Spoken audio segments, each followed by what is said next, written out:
Hello, everyone, and welcome to the Dr. Mario Championship channel. Thank you so much for joining us as we move along to day 2 of our July Speed Gold Bracket. There are only 3 months left in the competition, so lots of players are scrambling for those points that will guarantee them the highest seeds possible in our December championships. And we have a special treat for you today. We have a pre-show of some of your favorite talking heads, OoktheLibrarian and JonDatFlindo, breaking down what you're going to be expecting to see in the last few months leading to December. So sit back, relax, and enjoy our DrMC Studios pre-show. With everything you need to know coming into the July 2023 Speed Tournament, this is the DrMC Pre-Show. I'm OoktheLibrarian. And I'm JonDatFlindo. With 4 months left in the season, every point is crucial, and our competitors will be playing their hardest to secure a competitive spot in our year-end tournament taking place in December. As we approach our final monthly tournament in October, our ranks are beginning to solidify, but there's still time for our players to shake things up. Now let's take a look at our current standings and who is still in the running for our DrMC 2023 finals. So the first four, we don't really have a lot of surprises there. We've got Atalito at number 1, Packy at number 2, Savage Octagon taking the 3 spot, and Watchmuh rounding out the top 4 at number 4. Atalito's 112 points come courtesy of 4 straight tournament victories, with his only loss coming in January's semifinals against the eventual champion, Watchmuh. In fact, players were scrambling for position back in May when Atalito said, "Hey, I'm going to go get married. I can't make it this month." So that kind of tells you what you need to know about Atalito coming into this tournament.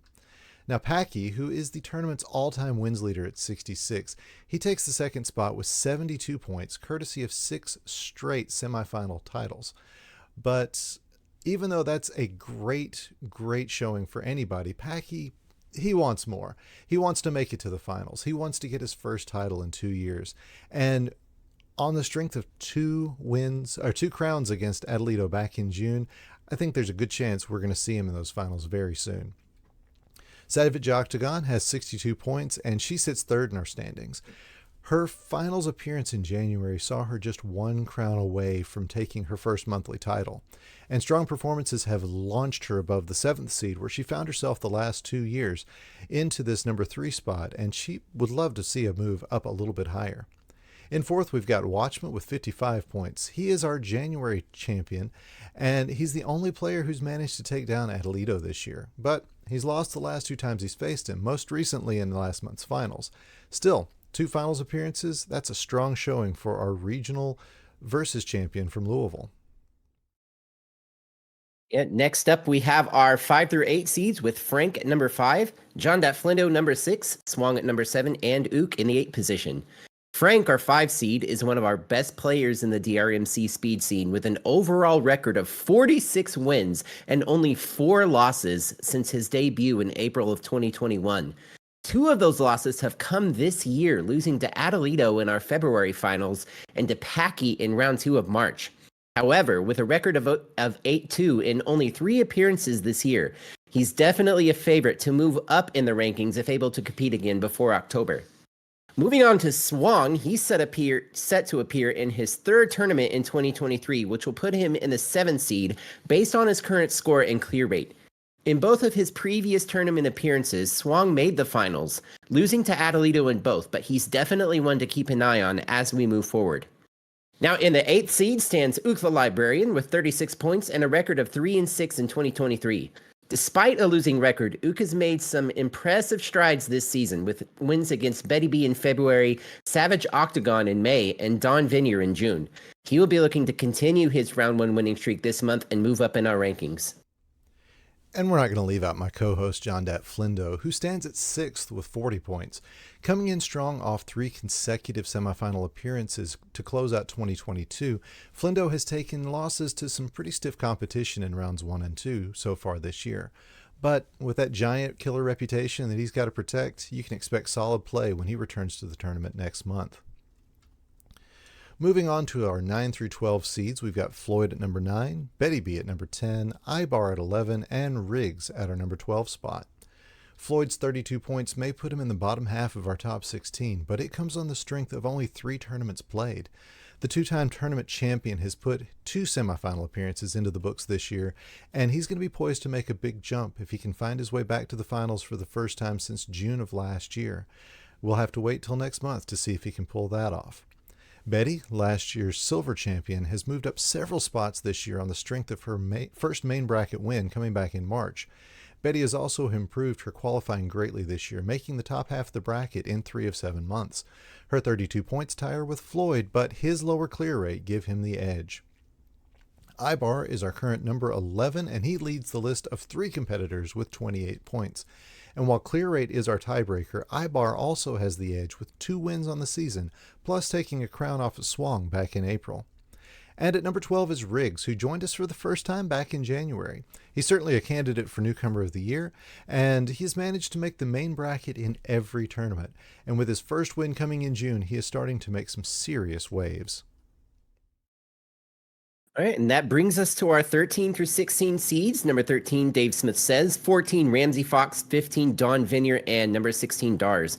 Now, our 13 seed, DaveSmithSays, he has 1 win back in February, but at 35 tournaments, Dave is our most prolific player, appearing in all but 1 tournament since the beginning. Unfortunately, he did miss September of 2021. But with his consistency, he looks to return to the main bracket finals this year for the first time since 2020. Now, Ramsey Fox, one of our upcoming players, is our 14 seed with a winning record of 5-4 this year. 4 of those wins come from the silver bracket, claiming the title of champion in March and January. As the Louisville versus regional runner-up, he's definitely one to keep an eye on as we approach the final months. Coming in at 15 is Dawnvenure, who took a brief hiatus before rejoining the tournaments in March and now holds a 3-3 record. With 3 qualifiers reaching level 18 this year, he's made a name for himself as a top player and has a strong chance of moving up in the rankings. And rounding out our top 16 is Dars, who's tied with both Dawn and Larva at 24 points each. Dars has made it to round 2 in each of his 3 tournament appearances so far and is set to make his 4th appearance this month. As a member of the quickly growing 18 Club, he's capable of making some crucial steps forward in the coming months. As we look deeper into our standings, we do have 6 players currently qualified to compete in the silver bracket or better at year's end, with others sitting at 2 tournaments played and expected to join them soon.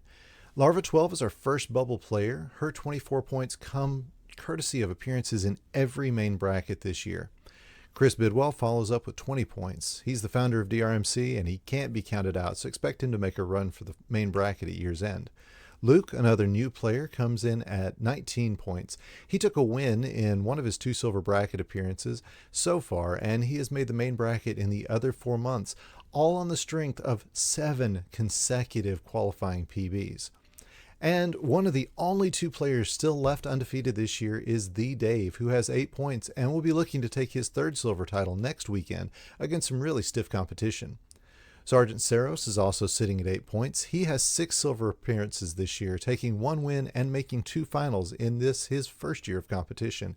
And finally, we have Nessdonk, who has 5 points and will be looking for his first win in next week's silver tournament. Also not yet qualifying is 2-time champion Inphlox, who is expected to make his 2nd appearance this month after falling in May to Frank in the finals and taking his first loss since November of 2021. He currently has 18 points. We're also hoping to see Sarah Sparkle return from injury soon, as she only needs another bracket to make the qualifiers as well. She is sitting on 8 points. Well, that's going to do it for us. Thank you so much for tuning in to the DrMC pre-show. Along with my co-host, OoktheLibrarian, we wish all of our competitors the best of luck. Now let's send it over to our commentators in the booth.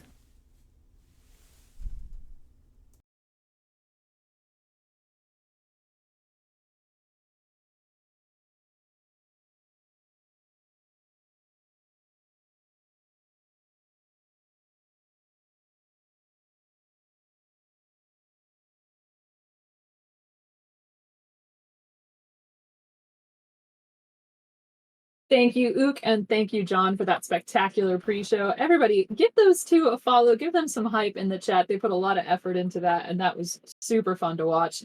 They gave us a great breakdown of what we're going to see the rest of the season. But without further ado, we want to see some players playing. We want to see them playing right now. And to help me call the first match, Watchmuh versus Riggs, is none other than Swang. Swang. Yo, yo, yo, yo! It is good to be back in the booth here. It's been a while. I feel like, I don't even know how long it's been. But Savage, how have you been doing today? Well, I'm doing great. I loved the pre-show, and I'm so excited to see these two players. We have Riggs, who is a relative newcomer, but really played outstandingly in his tournaments. He's just moving up and up and up. And Watchmuh, who put in a killer PB to be the first seed. I think this is the first time he's ever been the #1 seed, and I'm excited to see what he brings. Yeah, both these players are really putting on a clinic as far as their improvements and their qualifying, and they're both very consistent, excellent players with just some fantastic pill maneuvering. So this is going to come down to the wire. I mean, the 1 in 16 is always a very interesting matchup because anything can happen, as we see. I mean, the bracket's just always stacked. So let's get a show on for sure. Yeah, and you're going to see these players playing levels 6 through 9 as fast as they possibly can, and the best of 3 is going to take it and move on to round 2. And they're going to have an exciting opponent because Betty B won her first round match and in commanding fashion, and that's going to be a good game, whatever happens there. So we got a ready from Riggs. We're waiting on a ready from Watchmuh. Yeah, Betty says she's watching like a hawk. Indeed.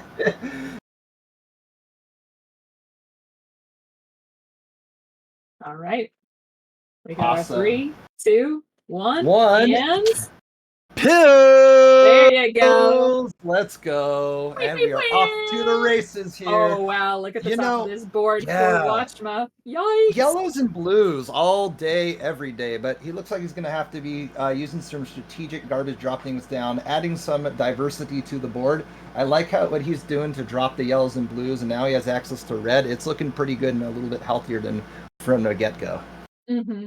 And Riggs, who started with a slightly more diverse board at the beginning, now is dealing with a yellow-blue story of his own. But take a look, he was tucking to the very bottom of the board to use that blue in row 1. He's signaling a horizontal, and he's got a lot of clumped-up double possibilities in the middle of the board.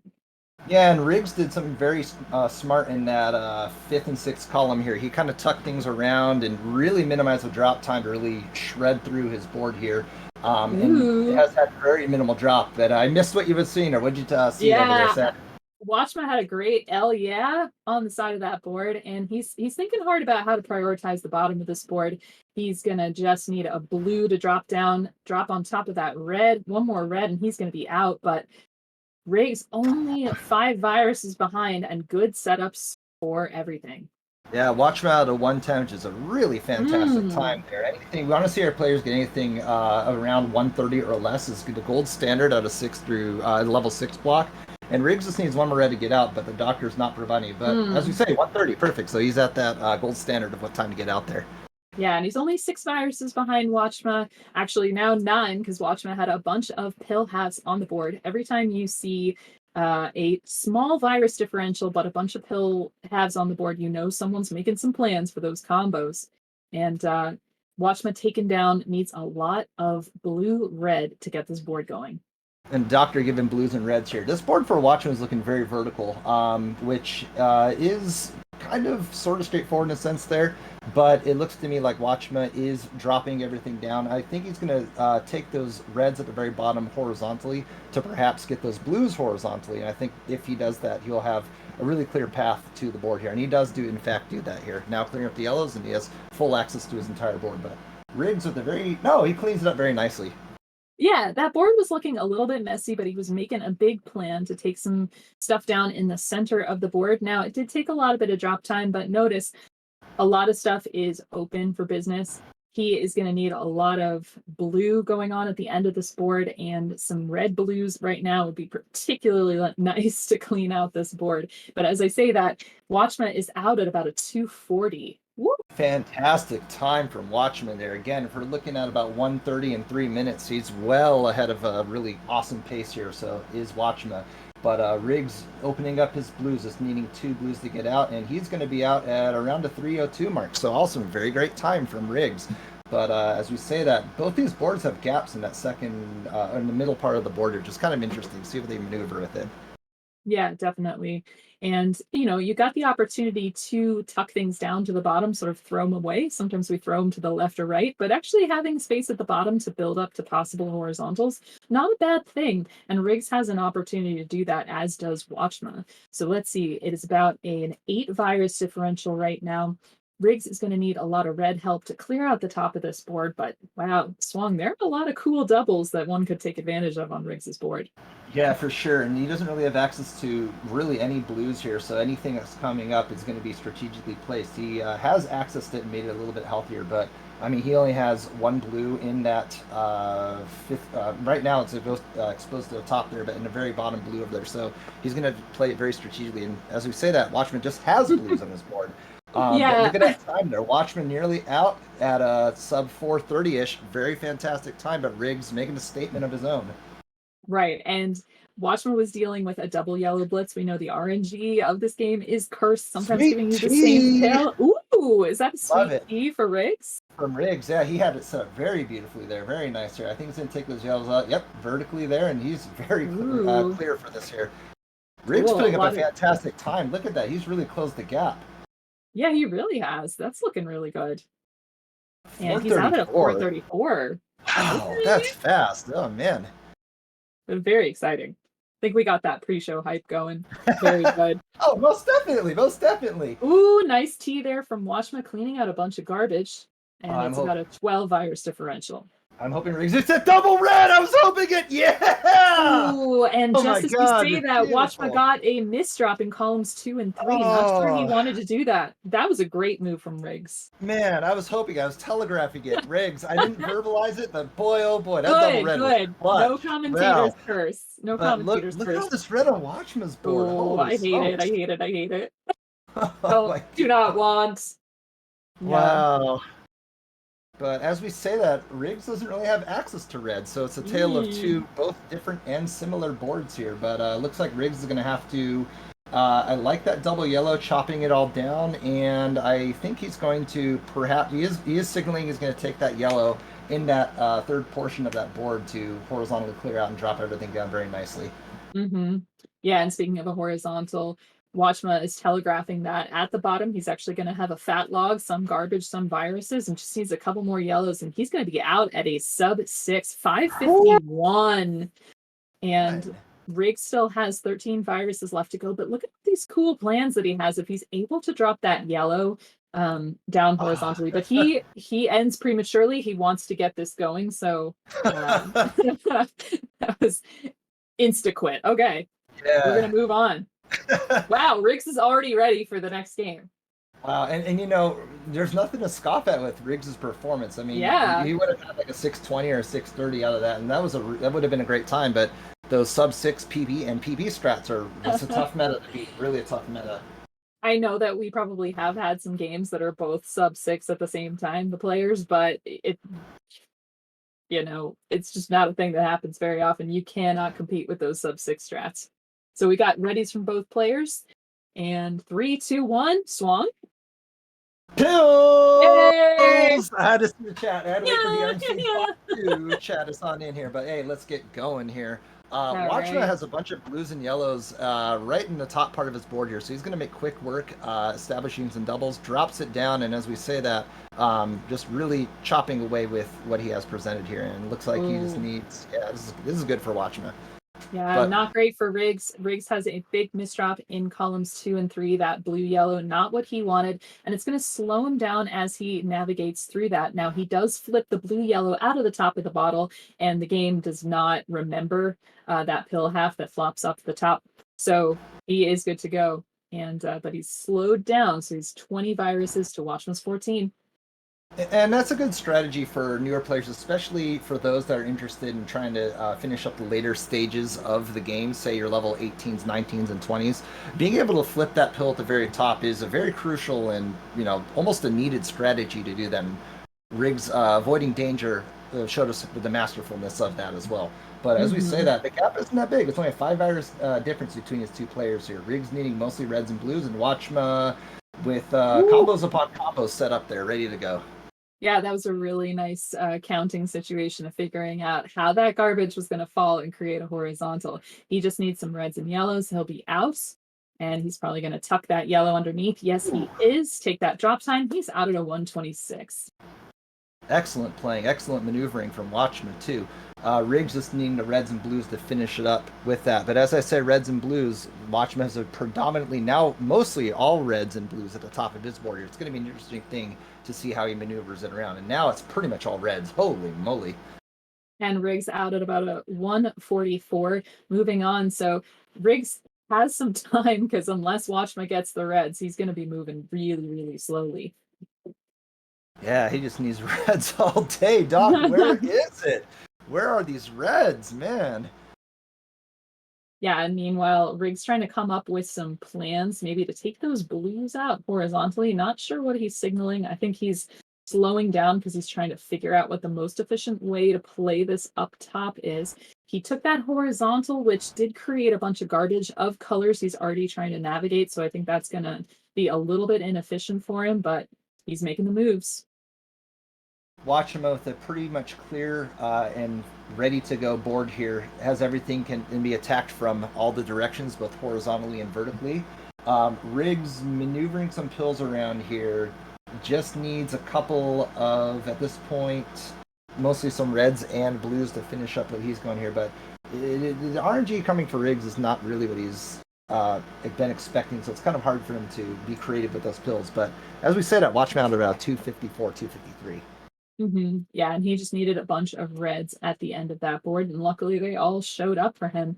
Now, Riggs has got some good opportunities here for horizontals at the bottom of the board. We'll see if he takes care of those. But speaking of horizontals, Watchmuh trying to build those at the same time. You saw him thinking about what he was going to do in that column 8, and he did set up for that horizontal blues, which he took in the end. He's got another set of horizontals, and all the garbage is going to fall very, very well, except for maybe that little red pill half, but he can take it out with a fat log. Doesn't get the fat log, but it looks very good. That garbage, not a big deal. And as we say that, Riggs enters into level 8 or in a 334. Probably not a time that he'd like to see here. But as we say that, he's shaking that level off and making some quick, efficient plays down. Riggs's board is going to be probably mostly vertical at that point, just dropping everything down. He needs mostly, again, blues and reds to really open it up, but as he drops that down, he's making it very clear, and he's got a very clean game going into this level 8 here. Only a 14 virus game between his two players. Yeah, and let's see, on Watchmuh's side, does manage to get that horizontal there with the blues. Very nicely done. Going to get a horizontal with the reds as well. Rapidly, things are cleaning out, and it looks like he's going to take the reds out horizontally, but trying to figure out the efficiency for those blues. Meanwhile, Riggs has a very spired board. He's got the 1 up high and the 7-8. So as soon as he gets a blue-red, he's going to be able to take that down, but it's going to be a little drop time as Watchmuh out at about a 432. Again, around 430 is what we're aiming for here, and I think Riggs may have thrown in the towel with this one. Maybe, perhaps. Oh. I think, yeah. Okay. I think that's here, but I think what Watchmuh will have to do at this point will be to finish it up. Yep. And get his time recorded, but it's happened for sure. Yeah, it definitely has happened for sure. Oh, wait, we have an oops. I'm not sure. I'm actually not sure. Well, we do need someone to finish the game. So, oh, that's the demo. Yeah, Watchmuh with a glut of reds over here. He's going to drop things down and continue with that here. Riggs, perhaps you can resume level 8. I'm not sure if that's what you'd like. So the motto is, if there are any technical difficulties, just keep playing, because you never know what's going to happen on the other person's side, and we will continue on. Or if you top out or something, you're going to start from the level that you ended on. And I believe someone in this booth has topped out and maybe still won. Not sure. That might have been Slong. But, when you say it like that, I think both of us might have had both a technical error. We've had some technical stuff go on. So back to this game. Let's see, Watchmuh Didn't take that red horizontal that would have cascaded down column 6, but doesn't really matter. He takes it now, and he's going to need a lot of blue to clear up that bottom. And I'm wondering here if Watchmuh is going to be de-sandwiching that yellow. He takes the blue off top of column 1, so he's not going to do that. But yeah, it's going to be smooth sailing for him. At this point, he's just going to drop everything down. He's got that blue ready to go, just looking to prioritize and minimize that drop time. Going to probably take out that lower portion. No, he goes for the topmost portion of the red there. I thought he was going to save it by a little drop time. It doesn't matter. He's out at a 6:45. Mm-hmm. Yes, and so Watchmuh will be moving on to round 2 to face Betty B. And GG's to both players. It's a shame that we didn't get to see more of Riggs's play, but I'm sure we will see him in some months to come. So GG's to both players, and stick around for our next match coming up. That is our number 3 seed Atalito versus our number 14 seed Luke. You're not going to want to miss this. It's the DrMC. And welcome back, friends, to the DrMC. How y'all doing today? It's Swang, and back into the booth here is my friend Larva12. Larva, how are we doing this day? I am doing very well, Swang. Thank you very much. My costume is a little itchy, but I do it for the kids.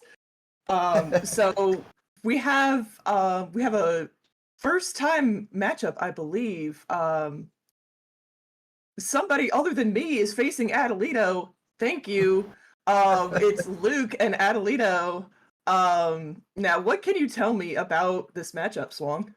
Man, what's not to say about Atalito? This Atalito, the man, the myth, the legend, the machine. He's a 4-time champion in February, March, April, and June of this year.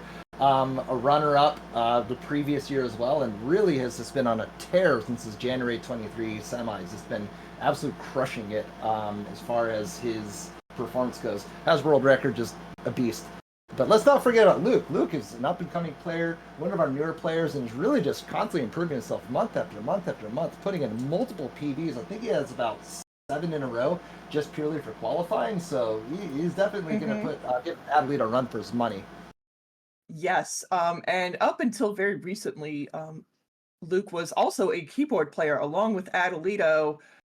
We are also going to have a double keyboard matchup later today, so stay tuned for that. But I believe Luke has said that he's switched over to an NES controller so that he could be ready for in-person versus. So that's just another way for us to plug our in-person events. We have one in Phoenix in August, and we have our Grand Championships on Veterans Day weekend in Columbus, Ohio.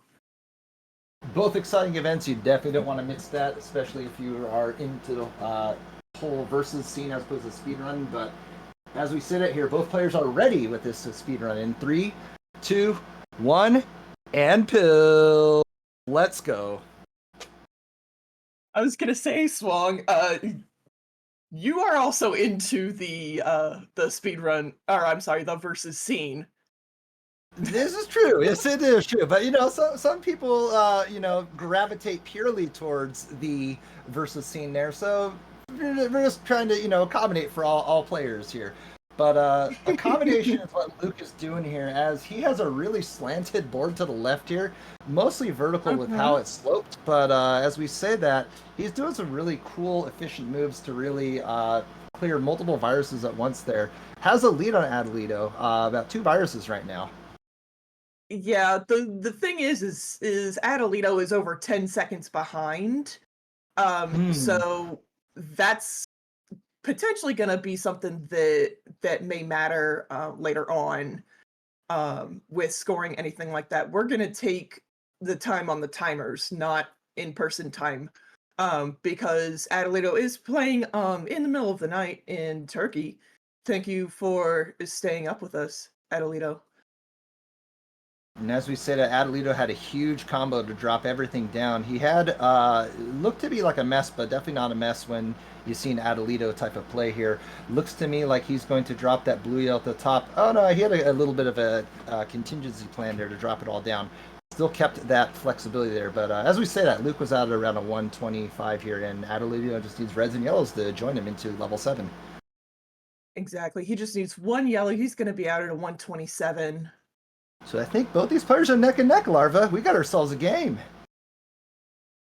Oh, too bad we're not the Tetris community that has a neck and neck emote. Let's see if we can get some of those emotes in this chat here. But as we say that here, both these players are really crushing this level here, dropping everything down. You're looking at the efficiency there. Atalito signaling like he's going to drop the reds horizontally to clear it all down. It does in fact do that, and has a glut of viruses ready to. Wow, nice L for Atalito. Mm-hmm. Yeah, I do think there might be some slightly competing plans with some of what Atalito has, but if you've watched us for more than a day, you know that Atalito knows how to figure out what he's doing, and he'll do it with style, and he'll make everybody jealous. Pretty much, that's the name of the game with Atalito, but you can't blame the guy. The guy's a world champ as far as his 0 to 20 runs and such there. But as we see both these champs going here, Luke clearing out the bottom at a 251, Atalito breaking the matrix at a 238, but we're back in line with him, and looks to me like he's got everything else also clear, free and clear. Yeah, he is going to take those yellows horizontally. That'll clear up a little bit, at least for those reds. And then it looks like he's telegraphing he wants to take that blue horizontally as well. Oh, and that yellow-blue is going to be perfect for him. He's going to be out at a 303. 303 for Atalito. And Luke, meanwhile, is just absolutely going on a tear, going through and rampaging this level 8 here. Drops it all down. Probably looking to me, if I were to Luke, maybe perhaps... Oh, he's setting up for the... No, he's actually going to go for the Elia on that yellow and red bit. But drops it all down. Okay. Still efficient play, and just Luke's playing very smart, very methodical and very smart is Luke with his plays. Mm-hmm. Yes, he made sure that he was taking his plans out in the right order, which sometimes some of us, cough, me, forget to do. Wow, look at that combo from Luke. Very masterful. This drops everything down with minimal garbage. Wow. Yeah, and one pill takes out the rest of his garbage at that point. So he's got a very, very clean board. Extremely squeaky clean on Luke's board here.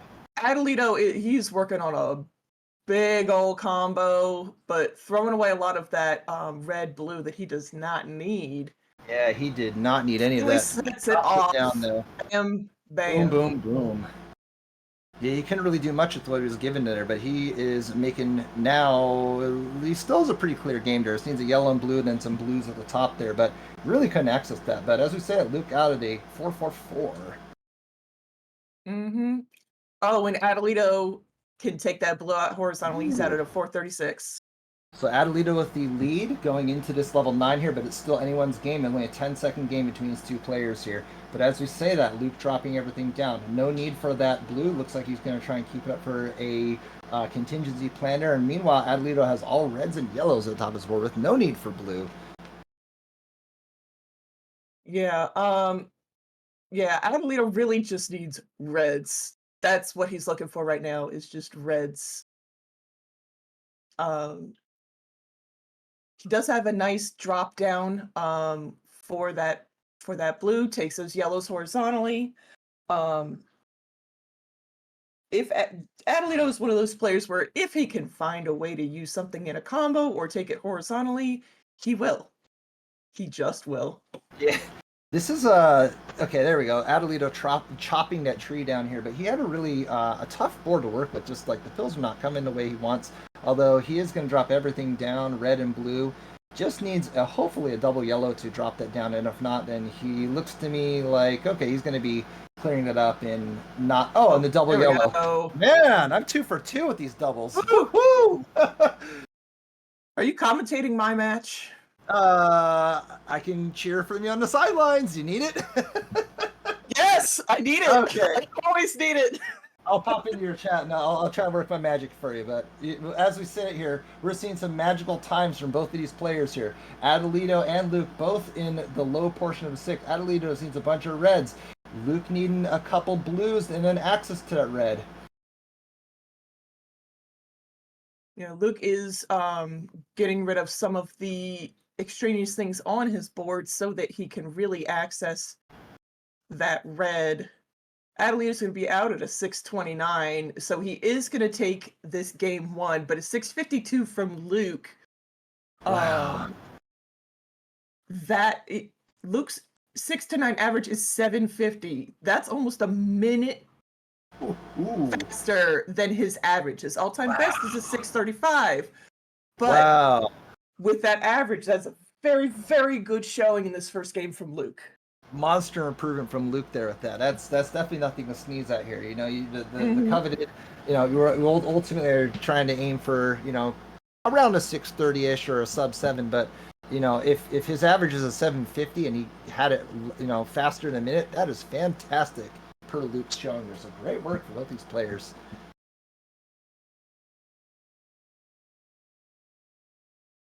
Okay, we have a ready from Atalito and a ready from Luke.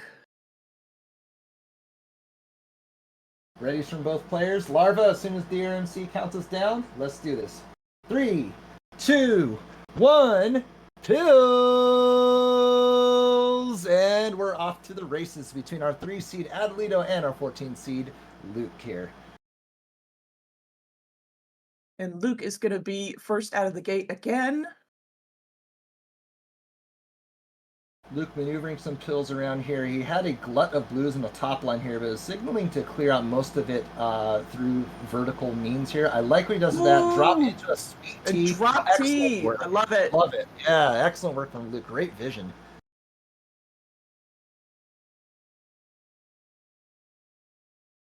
He still has a lot of blues on the top right of his board. He's also got those 2 on the bottom that he's taking out. He doesn't need a lot of red. He really needs blue and a little bit of yellow. Yeah, and as Luke used his pills, he strategically dropped down and created a little bit of a fat log emojis for those that have it in chat. But as we say that here, Luke with a little bit of a misdrop, nothing too concerning as he can attack that blue from underneath, and that is what he's going to do. Yep. Now, Atalito has raced through. He doesn't have any yellows left on his board at all. He is setting up the blue for an underclear, which will drop the red into horizontal for row 1. Again, he does planes on planes on planes, but they all work out, and he's going to be out at a 110. 110. That is a great time for the first part of this here. Wow. But as we say that, Luke entering his level 7 at a 134, but looks to me like Atalito is finding these ways and dropping all these pills down and just like really chomping through to this level 7 here is Atalito. Wow, and a crazy maneuvering. That's wow. And he's doing that on high speed. Yeah. Do you think he tapped it over? Or do you think man, that was tough. Wow. We'll ask him we'll ask him after the match, and he will tell us. He will be truthful. Oh, he's listening for sure. He's one of that listening in the chat for sure. So we'll have to ask him. But that was crazy. What maneuvering? I was wondering if he was going to do that. Now, I do think there might be a misdrop on Atalito's board on top of that red. So we'll see. I'm sure he can clean it up with very little fuss. Yeah, looks to me he's going to have to tackle that red horizontal. Oh, okay, he can do it like that too. I didn't see the double. I was just looking at what he had there. Even better. Yes. And then he's going to be at a 214. Just blazing time from Atalito. I am absolutely flabbergasted by his performance right now. A little bit of a hiccup on his board here, but a lot of yellows on Atalito's board. He placed that blue-red in the top part. Probably going to signal to drop the yellows both horizontally at some point to try and keep it as efficient as possible. We'll see how it pans out. Yeah, he's definitely signaling with the red blues that are a couple of levels down that's exactly what he wants to do. There's one of them. He just needs to get one more. Probably either a double yellow ideally or perhaps going for like a yellow blue. But we'll see what happens when the time comes back up there. And Luke gets a nice double. Oh, Luke didn't want that there. A little bit of analysis paralysis there from Luke. But he wanted to move it over for the red, but it wasn't there in time. Yeah, for sure. But he's going to be into his level 8 at a 336. A little bit of a slower pace than what Luke would hope for, but when given the situation, we're just gonna, shake it out and see what he can do to maneuver out there. I like his adjustment. That double yellow keeps it nice and efficient. That's what he was hoping for, and he got it. Cool. And we are working on getting Atalito back. We have had some connection issues earlier, but just everybody keep on playing, and we'll get him back when we can. And if not, he'll let us know what time he gets. I was hoping if Luke tucked that yellow red underneath, he could have kept that garbage and turned that garbage into gold. But it's one of those things where yeah, there we go.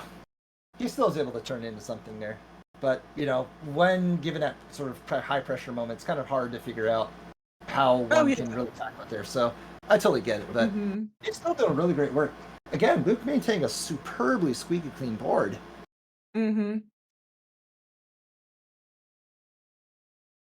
Dropping this down, he's going to clear out the reds. He's going to definitely clear out that first red vertically because, well, it's already set up there. But I think he should perhaps try and get the other reds horizontally. Looks like he is going to do that. Takes one and done. Atalito back. Atalito has transported into level 9. He found the Mario work pipe into level 9. Dropping it down here, but Luke entering it as well. That drop coming from Atalito is wonderful. And now Atalito does not need any more yellows of any kind. Doc, please take the hint.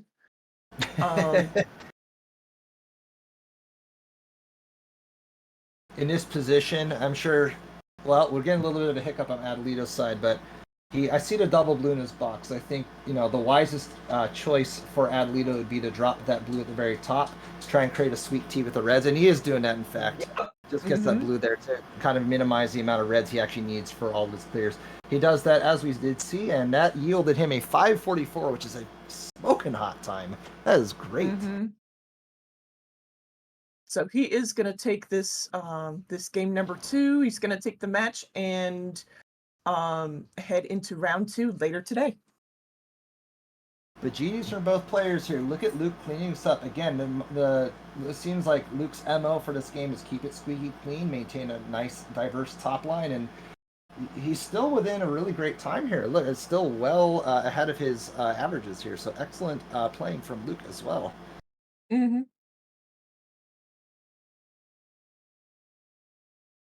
I was gonna say we can ask Atalito now for that one crazy. You listen to commentary, so you know what we're talking about. Were you tapping, or did you somehow dash that over? Let's see. GG's, and Atalito says, we're waiting on it here, but Lucas needs one red to get out. And he's gonna log out at a 7:05. I love it. Awesome. GG's to both players. That was a heck of a match, Larva. Wow. Wow. Yeah, no, that was very, very good. Very entertaining, very fun to watch. Very good play from both players. Excellent playing here. Commiserations to Luke, but he'll definitely be back to have an excellent showing in the month of August here. But the excellent playing from both players here. Atalito, 544, nothing. That's an amazing time. Luke, well ahead of your average there, but he tapped. Wow. Okay, so he tapped it over. We got it confirmation in chat there. But hey, folks, we're gonna take a quick break, and when we come back, we're gonna get into the next round of our July Gold Speed Bracket. Don't go anywhere. This is the DrMC. And welcome back to the July Gold edition of the Dr. Mario Championship. I am Larva12. I'm joined in the booth again by Swong. How was your reaction to that last game, Swong? Oh my gosh! I mean, this just seeing every player put on just an absolute clinic, and there was no exception to that. I mean, I'm just as hyped as they are, I'm sure. But wow, what a game here! But as you see, really hyped matches here. We have probably one of the most hyped matches of this weekend here. DaveSmithSays, our 11th seed and our 6th seed Savage Octagon. I mean, I don't even know where to begin with this. What can you tell us about these two players here, Larva? So, what I do know is both of them are regulars in our Thursday evening weekly checkup in our Discord. So if you want to join us, there's the link in the chat. Hey, Um, there it is. Dave Smith has been here from the beginning. He is here and there and everywhere all the time. And he's a great person to be around. And so is Savage. She's been around for quite a long time. She basically organizes this tournament every single month, which cannot be, an easy feat. It's, herding cats every month. She is also a fellow keyboard player. Let's go. So we have readies and a 3-2-1 pills. Blinking and miss it already started here, but both these players out the gate. Dave with some interesting maneuvering there. I mean, we're going to see a lot of interesting maneuvering from Dave with horizontals and verticals and swims, and he's making up diagonals if he really wanted to. But this is going to be one match because, I think Savage plays one of the cleanest games they've ever seen in DrMC, and Dave, you can never really count Dave out as far as combos and setups here, as we can see Dave with some Rube Goldberg going on here. This double is exactly what he needed. Drops everything down. As I say that, wow, Dave with the 6-fires lead. Whew.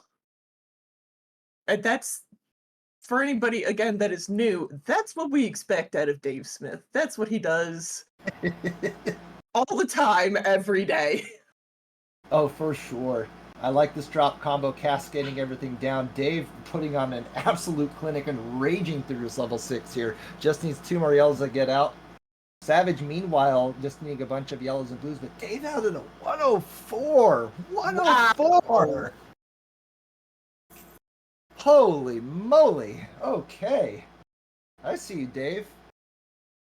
And I see this kind of an interesting sort of gap that Dave also has on his board here. I want Dave to make the horizontal, and he won't do it. There you go. She'll take that. Finally. I was willing him. Dave, do it. Dave, do it. Do it. Pull the trigger, Dave. Do it. Do the combo there. But as we say here, Dave's gonna be. Ooh, he's got a glut of blue and reds on his board here. But let's take a look at Savage's board. What do you think about her board there, Larva? I do like how diverse it is at the top. I wish there's a little bit more blue, but especially Savage knows exactly how to deal with any virus shortages or anything like that. And she knows that one of her priorities is exposing the blue viruses so that she has a place to put anything that she needs. Dave maneuvered the pill. I think he cleared up a red earlier. A little bit of it. He's going to be able to bracket it down. But Dave was playing on medium speed, so he was able to just jet his pill just way across the board to really just do some damage on there. But as we say damage here, Savage putting some work into this board here and creating some damage of her own with this. She's down to 5 viruses to Dave's 10. Yeah. And Dave is setting up a big old drop T over there. Just went off. And I know he wants to take out that blue separate from the reds, as there's a red underneath. And Savage is going to be into her level 8 ahead of Dave. But Dave is not far behind. He just has 2 viruses, now 1. Yeah, and I am not liking the look of Savage's board. She's going to have to use her yellows very strategically. Now has access to her yellows, so it's a little bit better. But boy, it was looking really rough earlier. Yeah. I like this horizontal that she used because of her lack of access to blues, but she needs some red help now. Yeah, and Dave does not need any blues here. He's getting a yellow and blue, but I like that double yellow, and I'm hoping more yellows and reds will come that way. Oh, he sees what he can do. There's Sweet that T on Dave.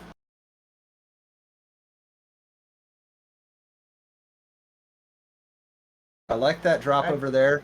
from Savage. The yellow-blue, she does take that. Nope, goes ahead and clears that out. That's fine. It could have been used as like a yellow-blue cascade down, but she uses that and opts to clear it out anyways here. She has a 1 virus lead. Only 1 virus lead, and we just lost that lead. Now it's a tie game between these two players. Woo. It is a blink and you miss it situation. Most I like definitely. what she did. I do like what she did with that that blue-red, placing it underneath so she can actually use both parts of the pill. And now she's just ready for an easy clear. Oh, that's great there. Does she take the drop? No, she does not take the red-blue there. I think that's a smart gamble. We'll see how it pays off. The red and blue, does she drop it on down? No, opts to go for that. Let's see how that pays out there. Red and blue, but I think it was about the same. She's out of 431, which is a great time to get us, but looks to me like Dave keeping it really close between this matchup here. Yeah. And again, I'm not super happy with Savage's top line. Again, not her fault, just the way that the board is. She didn't have any access to red. Yeah, she had to drop it a couple layers down, it looks like. But as we say, a couple layers down, Savage still maintained that clean board. She is down by about 8 viruses, but look at this drop into it. Drop the yellow down. Nice, efficient work by Savage. I like that. I really do. And Savage is someone, she will sniff all of those out. And she'll just go for all of those.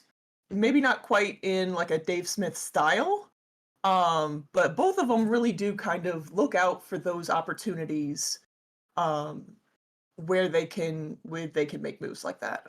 Dave opting to not clear out those blues with an L. Yeah, I think that's a smart play. He is going to look for that blue-red, which is just what he needs. Takes that, drops it down. Dave with a rampaging time is a 5:51. Wow. Okay, you know what, Larva? I definitely best time. I think I definitely need to call your match now at this point. Thank you. Jeez, I mean, this is incredible. Wow. His previous best was a 6:10. He beat that by almost 20 seconds. He beat that by 18 seconds. Great job, Dave. Wow. You can see Savage.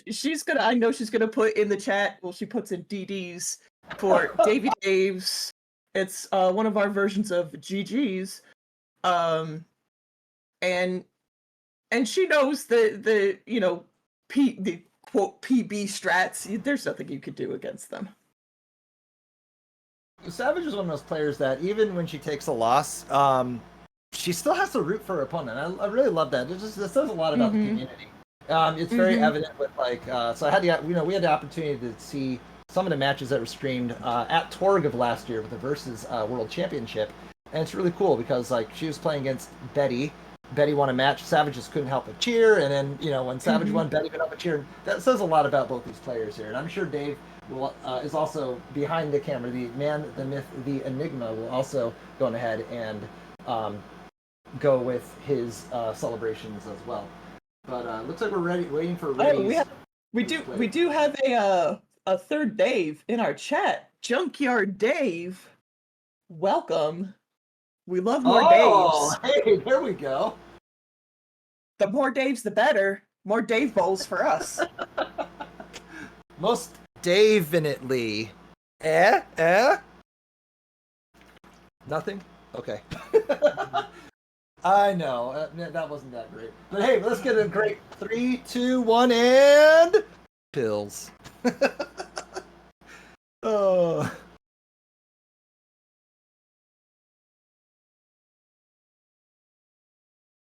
Dave dropping things down. I like it. Yeah, go for it.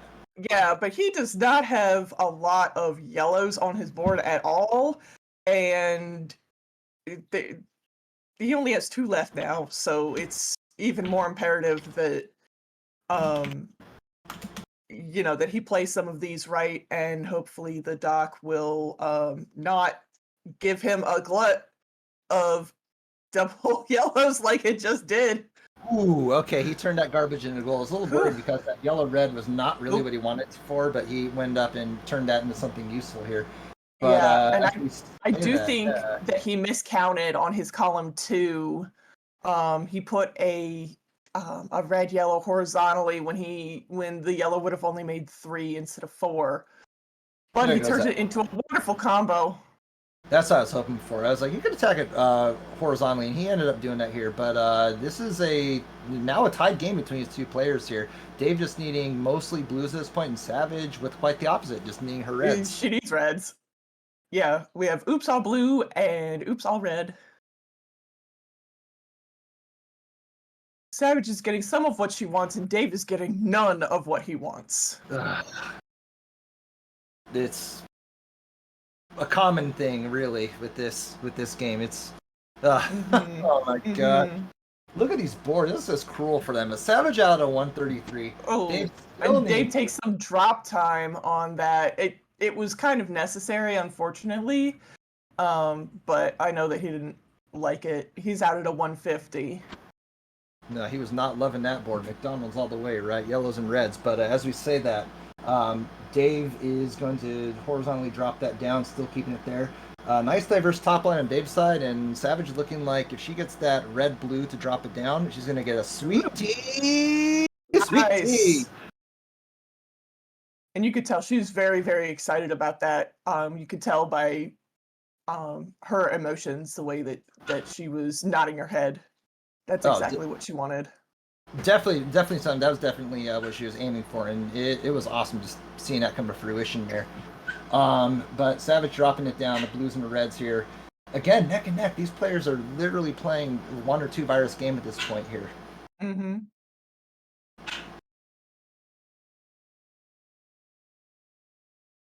Nice. Dave's gonna drop all of that down, but it's all useful. Chopping that tree down is Dave. I think he's gonna. I was expecting him to place that blue on top of the double yellows there to make it a little more efficient. Perhaps he's gonna do that with that. Yeah, there he goes. He's gonna place that down to drop it all down here. Can attack the red from underneath, so not really a troublesome thing with that yellow garbage. He's going to tackle. It looks like he's going for the blues first and the reds, but as we say that, Savage with the lead going into it, a 4-second game between these 2 players, Larva. Mm-hmm. Exactly. On the screen, they're at the same time, but Dave does have a little bit of a timer disadvantage. He started first, so really the timer advantage goes to Savage on that. And I think the advantage is very apparent. I'm liking Savage's board a lot more than Dave's. Dave has this huge chasm in that 6th column. Savage had a nice flat top line with some diversity on her board. I think she's going to make quick work out of this level 8 here, and she now has taken a 6 virus lead over Dave Smith. The biggest lead so far, I think. Yeah, Dave's had some issues. He was getting a whole bunch of, I believe, yellow when he did not need yellow at all. Because, yes, RNG. Dave looking for any sort of blue, drops that tree down. Looks like he still needs a lot of blue now, but yeah, this is a really rough board for Dave. Just like really, really tough to maneuver and figure out what he wants to do.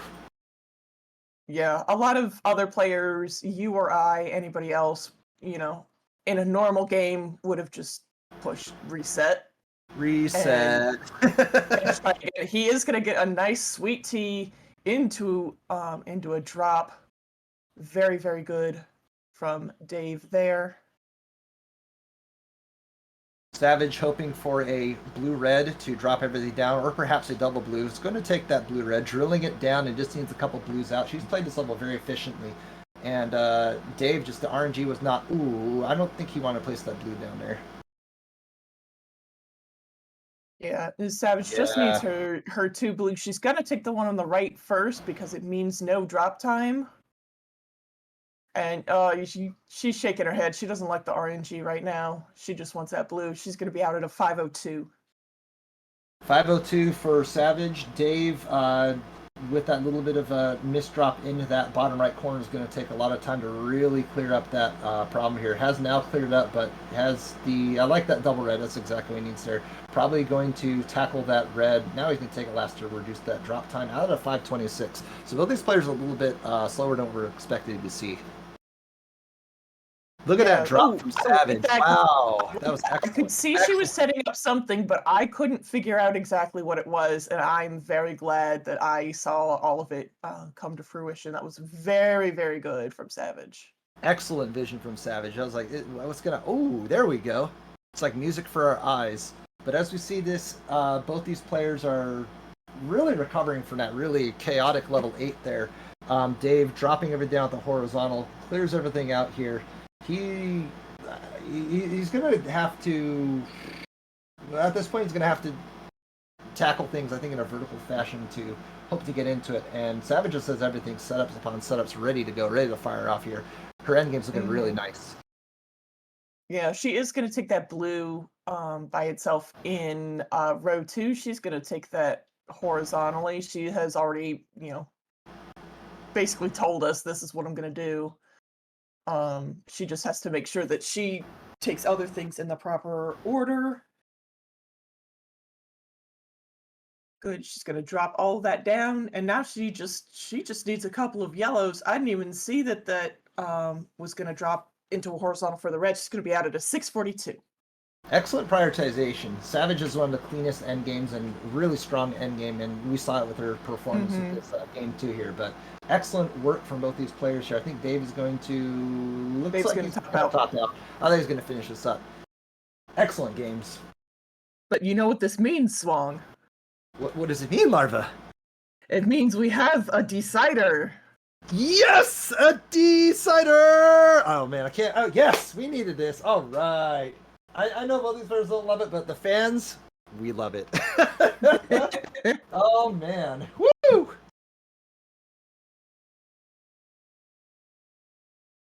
Chat saying a Dave cider. I agree. This is absolutely a Dave cider. We have Looks readies like we from got- both players. And 3, 2, 1, pills. Bills.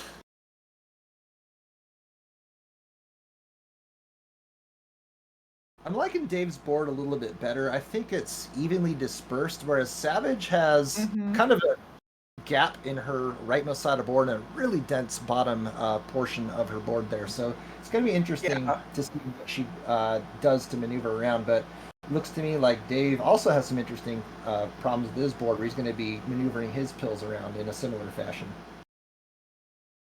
Yeah. Savage, she has the for her board, she has the bottom 2 rows completely full up until column 2, 3, 4, 5, 6. And yes, Savage, I did just count with my fingers right there. Thank you for being a math teacher. Really liking this here. Dropping it down. Savage just needs a glut of red and blues to really make short work of this board here. Probably going to take the red blues at the very bottom horizontally. She can attack the red at the bottom portion from the underneath, so it's not conflicting with her plans. But this is looking decently free and clear for her. And Dave has a similar story. His board is also looking free and clear. Yeah, he just has those 2 reds. He gets rid of the blue garbage. So he just needs to clear these. He's going to kind of switch between and then just take out the top one last. That's a good strategy for making sure that you're not going to take any drop time. And Savage is also going to be out at a 150. She does not like that time. Yeah, I don't know if Savage realizes that this is actually a closer game than she expects. I don't know if she looks at her opponent's screen, but it's a 1 to 2 second game between both of them. So we'll see how it pans out for this third and final game here. That was But as nice we say that, woo. Savage takes that horizontal, keeps that going here. Nice diverse top line from both players. So it looks like she's going to maneuver some stuff around, drops it down, and she has a very clean board. Dave's board's looking a little, let's say a little complex, but I think he can work with it too. Especially, it's Dave. We know he can work with a complex board. That's true. Okay, that's very true. He does misplace that that blue yellow. He was trying to place it down So where he could take that yellow horizontally. Let's Oh, see I what he does with this. I know he's trying to take those yellows. I'm sorry, those reds. I know colors. Horizontally. And he actually does have a decent setup for the red in row 1. There we go. Yeah, Dave had a really awesome clean endgame as well here, and it looks to me like it's 317 for Dave. Savage not happy at that Ooh. drop time there. No, she didn't really No, want to take yeah. that. But she's out at a 321, so about a 5-second game between these two. Dave with a 5-second lead on Savage Octagon. Mm-hmm. I actually like Savage's board a little bit better. There are fewer gaps. It seems less floaty. So I like what she's potentially able to do with this a little bit better than Dave's board. I agree. Dave's bottom portion of his board has some possible horizontal setups, but not really accessible unless he clears some other things out. So again, Dave's going to have to be a little creative with how he's going to tackle this board here. Savage's board is a little bit more straightforward. Everything was nice and compact in a very fashionable order, and you can see that she's really closed the gap between her and DaveSmithSays here. It's now a 5-virus game between these two players here, Larva. Mm-hmm. Now, Savage does need a lot of red and yellow at this point. She does still have some blue, but they're pretty buried. She really doesn't need anything right now. So again, hopefully the doctor realizes what's happening and is nice, but we Savage can with only that hope. Savage with that sweet tea there. She's really closed the Mhm. gap. It's now a 1-virus game between her and Dave Smith. Savage is going to clear everything out in a vertical fashion. I think that's a quick way to do it, most precise way. But right now it's a tie game. She's really closed this gap here. Dave needing a couple yellows and Savage needing a couple reds to get out of here. Dave not getting the yellows. Savage taking that there, and it is a tie game going into level 9. Let's go! Woo! I'm hyped for a tied decider going into level 9. Oh my gosh. This is wonderful. This is what we want to see. I know the players are really facing tooth and nail, but oh man, I love every bit of it here. And loving every bit of these combos I'm seeing as well is Savage Octagon with a nice tuck lightning bolt over on that 7 and 8 column there is Savage Octagon. Mm-hmm. Savage taking that horizontal. She's going to drop the yellows and blues down here, perhaps clearing up the blues. No, she takes that and sets up the blue on top there. I think it's a smart thing to do. Minimizing that drop time. She now has a 5-virus lead on DaveSmithSays. Yeah, and I don't see a huge amount of setups from Dave at this point.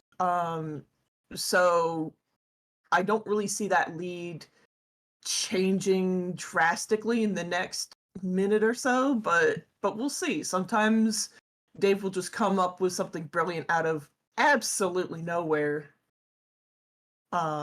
Savage she still has a lot of that red and yellow that she has to deal with. So I'm not super excited with that for her.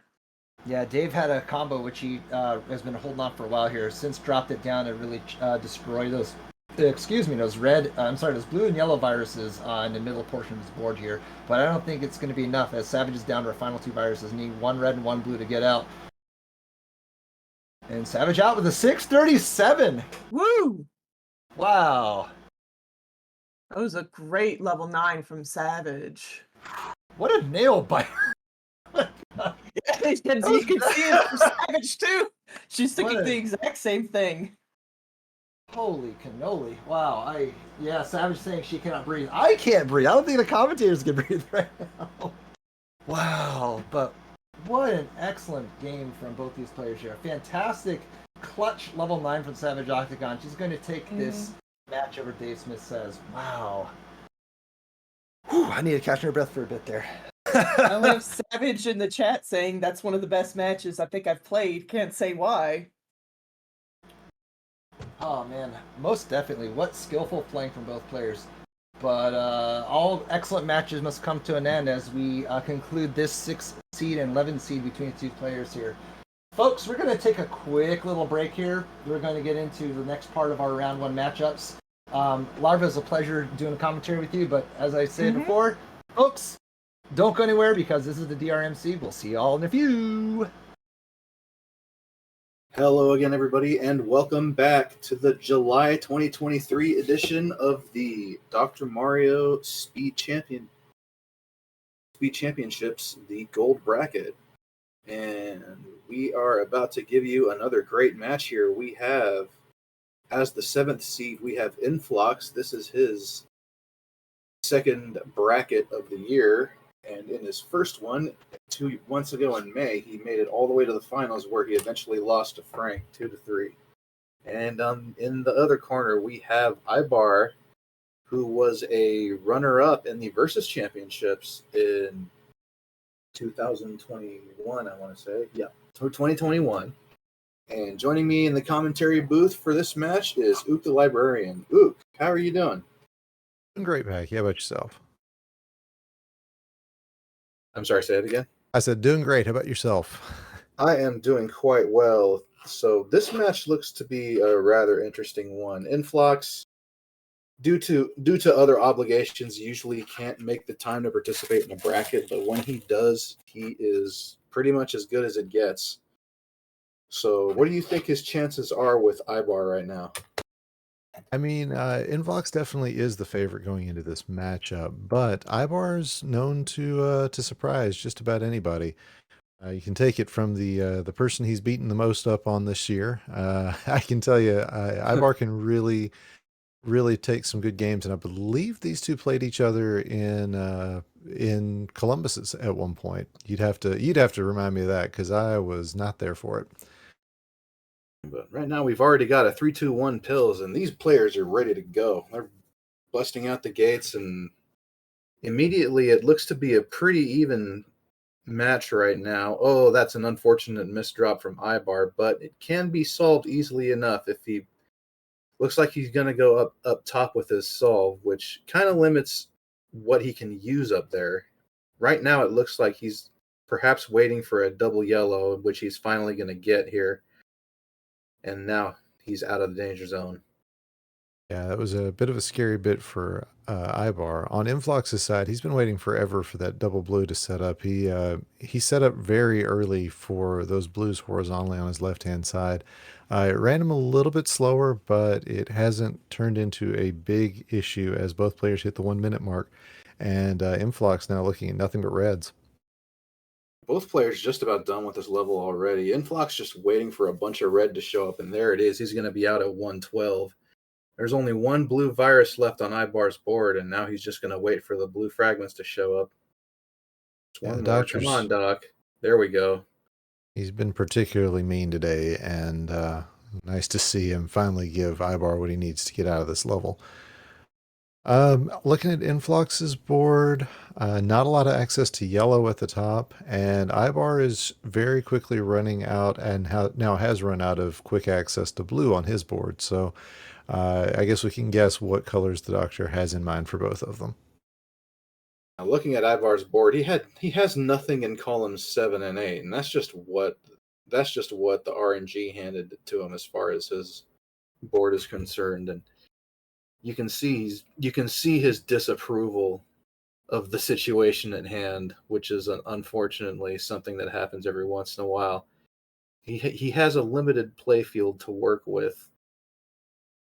Interestingly enough, depending on how he plays it, he could be working on a fat log on the right-hand side, and I think that's what he's got in mind, as he's got those double yellows. It's not the most efficient clear pill-wise, but it's what he's got access to, and I don't blame him one bit for trying that out. Right now, it's just a matter of just trying to. Yeah, he's shaking his head because he's still kind of thinking about how terrible this board has been to him. Because when you have a narrow playing field like that, it's harder to get a properly diverse top line because you only got room for so much. So he just has to work the best with what he's got.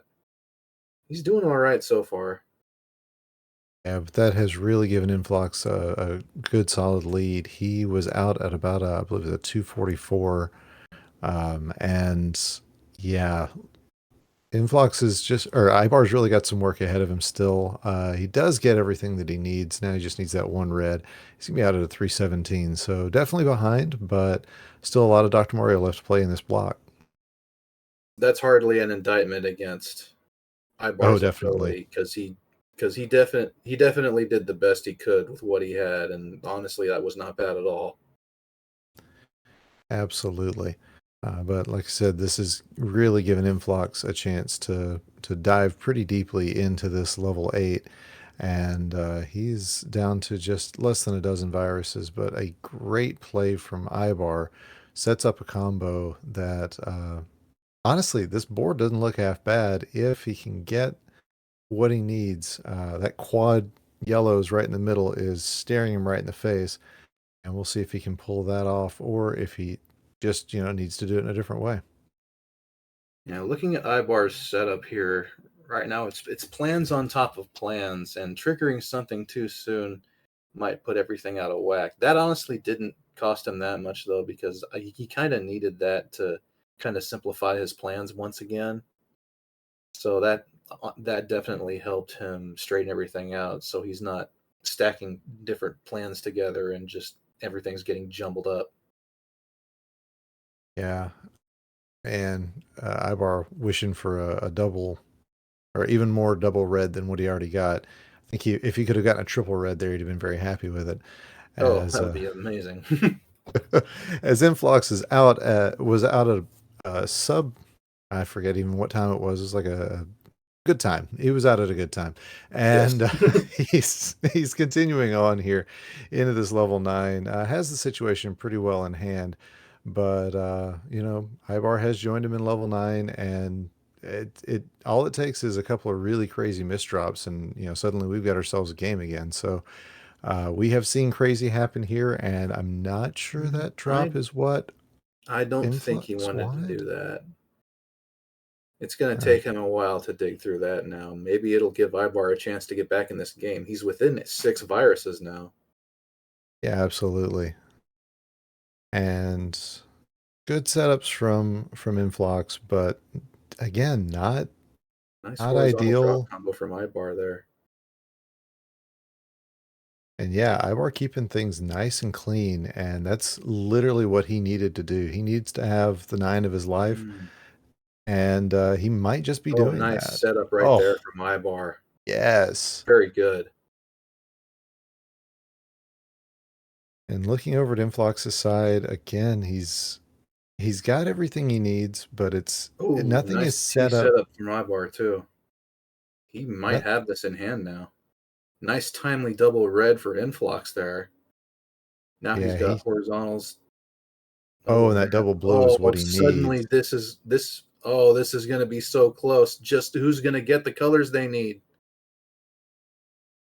629. Ivar's going to be a couple of seconds short, it looks like. That was an RNG win right there. That was so close. GG's to both these players.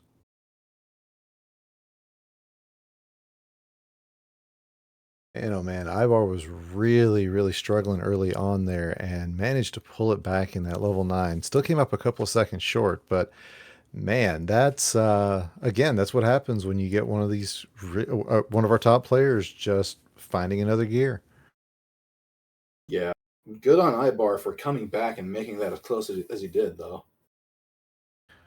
All right, and we've got the confirmed win. Because of how close it is, we did go back and take a double check. Thank you again to the Dave, our restreamer, who also adjudicates such things. So now we're ready for readies from both players, and we'll get into this game number 2. We've got ready from Inphlox. Ivar says that he got caught up in the stream and was able to see it and saw how close things really were. It was crazy. Good one.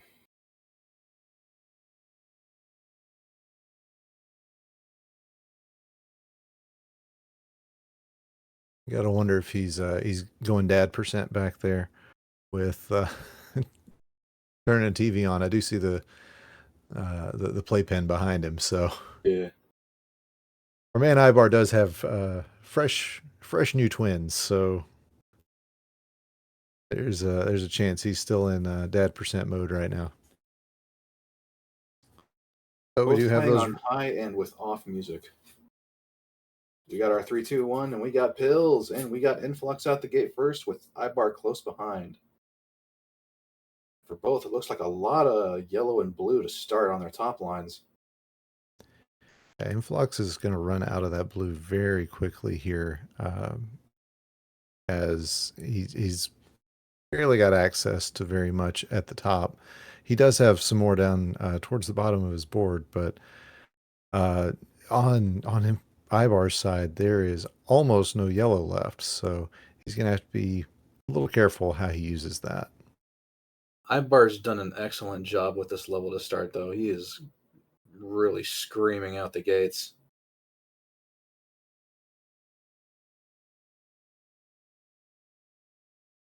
Oh, nice triple there for Inphlox. He was mostly set up for it as well. Looks like it did cause a bit of garbage, but overall, a nice play, and he definitely looks like he is going speed uber alles here. There's just, the garbage isn't going to matter as much. Let's just get things moving fast, and we'll let everything else take care of it. And unfortunately for Ibar, it is just no blue showing up. He's got 3 blue viruses left, and Oh, man. Come on, Doc. this is gross. There we go. There's a double blue. See, this is the worst time to get a double red blitz, because after the double red blitz comes a red yellow, and you just don't know when that next blue is finally going to come. Just look at this gigantic Wow. stack of hot dogs on Ibar's board right now. It's just not fair. And he went from being in the lead to now about 14 seconds behind, as Inphlox finished out his level while Ibar was just waiting around for some blues. That was absolutely disgusting, and the doctor should be ashamed of himself. Amen to that. Like, It's like, what else can you do? Just keep throwing stuff away until you finally get what you need. everybody who's got a physical cartridge, take it out, put it in its room, make it think about what it did, because this is gross. But we do see Ibar coming back in here. He's down to just about a dozen virus deficit. And again, given how just nasty that the tail end of that last level was, that's really doing some good work here. As Inphlox is very close, gets some really good plays toward the end of this, and is getting everything he needs to finish out this level, and will be out at a 250. Very good time from Inphlox so far. Sub 3 is a really good time to get out of 7 in this level block. Looking at his board right now, looks like, yep, he's gonna do the drop horizontal. A lot of yellow on the right-hand side of his top line, which would be a problem, but he just got a double yellow to solve it instantly. Ibar was shaking his head just a minute ago. He knew all he had left was reds, and thankfully did get those out at a 321, and then gets a double red, insult to injury at the top that he just can't even use. Man, Ibar has shown time and again that he is a very good player. Just sometimes the doctor just says no. Yeah, absolutely. All right, so looking over at what Inphlox has got built up, we got some really nice horizontals built up, and he's did a lot to make sure that this fat log, well, if he decides to throw it out there, this fat log will go through. There's the red yellow he needs, and there's that fat log. Getting everything done out exactly the way he needed it to was a bit of a tall order, but managed to pull it off. And he's going to be out of this 8 fairly quickly here, as Ibar has some diversity now, at least, but it's diminishing fast, which I guess is a good thing, because it means you're clearing out the level. Looks like he planned that horizontal. I thought it might have been a risky plan, but he definitely made it work pretty easily. So Inphlox out about a 436. Good decent time, and he is on into this level 9. Yeah, some decent double opportunities on this board, but overall, just nice standard board. We'll see what he does with what he's given. So far, he's doing pretty well with it. He needs a fistful of yellow at this point. There we go. See, Doc, that's not that hard. I think Ibar's doing the look where you know you've had some rough RNG, and you're just looking to see if your opponent had excellent RNG and is already out. I've played my co-host here enough times to recognize that look when I see it. Yeah. Well, I mean, after the end games to 6 and 7 that he had that were just absolutely brutal, you could kind of maybe see it in his expression that he was just expecting something terrible to happen. But thankfully, it didn't happen that time. Yeah, I mean, this is Ibar giving it everything he has got, and again, we're looking at a dozen virus difference with everything that he's faced. This is great, and Nice T clear. that T was amazing. Meanwhile, on Inphlox's side, he's really built up on this right-hand side. That's gonna be a little bit of work, but overall, I think it's not going to be a problem, but there is a bit of a traffic light situation on that right-hand side. Looks like he's handling it on the horizontal, as we're going to get Ibar back in just a second. Yeah, he was actually starting to close the gap in a hurry. It might be too little too late, as Inphlox is done at about a 6:31. But Ibar was really starting to close that virus gap that was once about 15 or 16 viruses. I think he got within 5 or 6. Yeah, we're gonna see what has happened with Ibar. Just kind of keep an eye on the stream. It's like he was still in the process around that 620 mark. I don't think he had enough left in the tank to get it knocked out. He says he's got a 646. So GG's to Inphlox, who takes the game. But yeah, it takes it by I guess by concession. But man, oh man, give both these players a good GG, and we will be back in just a little bit with our next match. Stick around. You're watching the DrMC. All right, brother. You know what time it is. It's Larva Mania. And I'm so glad, Dave, you brought that up just as I got in there. Welcome back to the DrMC. I'm OoktheLibrarian. Joining me is Packy as we watch Dawn versus Larva. How's it going, Pack? It is going well. That was a heck of a match last round.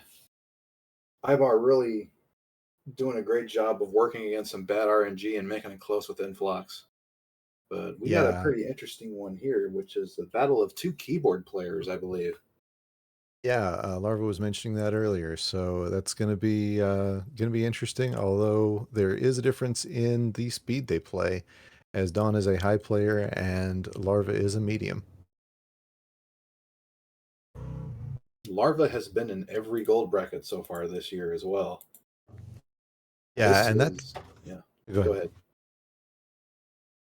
I was just going to say that's definitely an improvement. Last year, she made a few silver brackets and has really made it a goal, I think, to make golds this year, and has done so. She's improved considerably ever since she switched to keyboard as well. And she said she's done some practice qualifier runs and cracked level 17 in some of those. Has not done that in any official qualifiers yet, but I can see that happening in her future. Oh, definitely. And, looking at Dawn, he has made top 5 seed the last 4 months. So, this 2 seed, I think this is 2 months in a row he's gotten that. And we've gotten already, so it's 3-2-1 pills in chat. And, boy, that's not a great pill for Dawn to start with. I mean, no reds to work with. What else can you do? This is just going to dictate drop time to him from the get-go, and not the way you want to start. As we look at Larva's board, though, there's a lot of double opportunities. Just I really like the way it's set up. She's going to be hamstrung just a little bit by lack of blue, But overall, I mean, this is a nice little setup for her. She's going to be needing a lot of yellow pretty soon, though. Yeah, I mean, looking at Larva's board, obviously there's a big lack of blue access, and unfortunately, she's getting a lot of blue pills right now. She's going on a double yellow run there, and at the end of that is a double blue. Yeah. But that's still pretty timely to get. Yeah, definitely happy to see that double yellow run. As we look over at what Dawn's working with, he gets a nice combo there.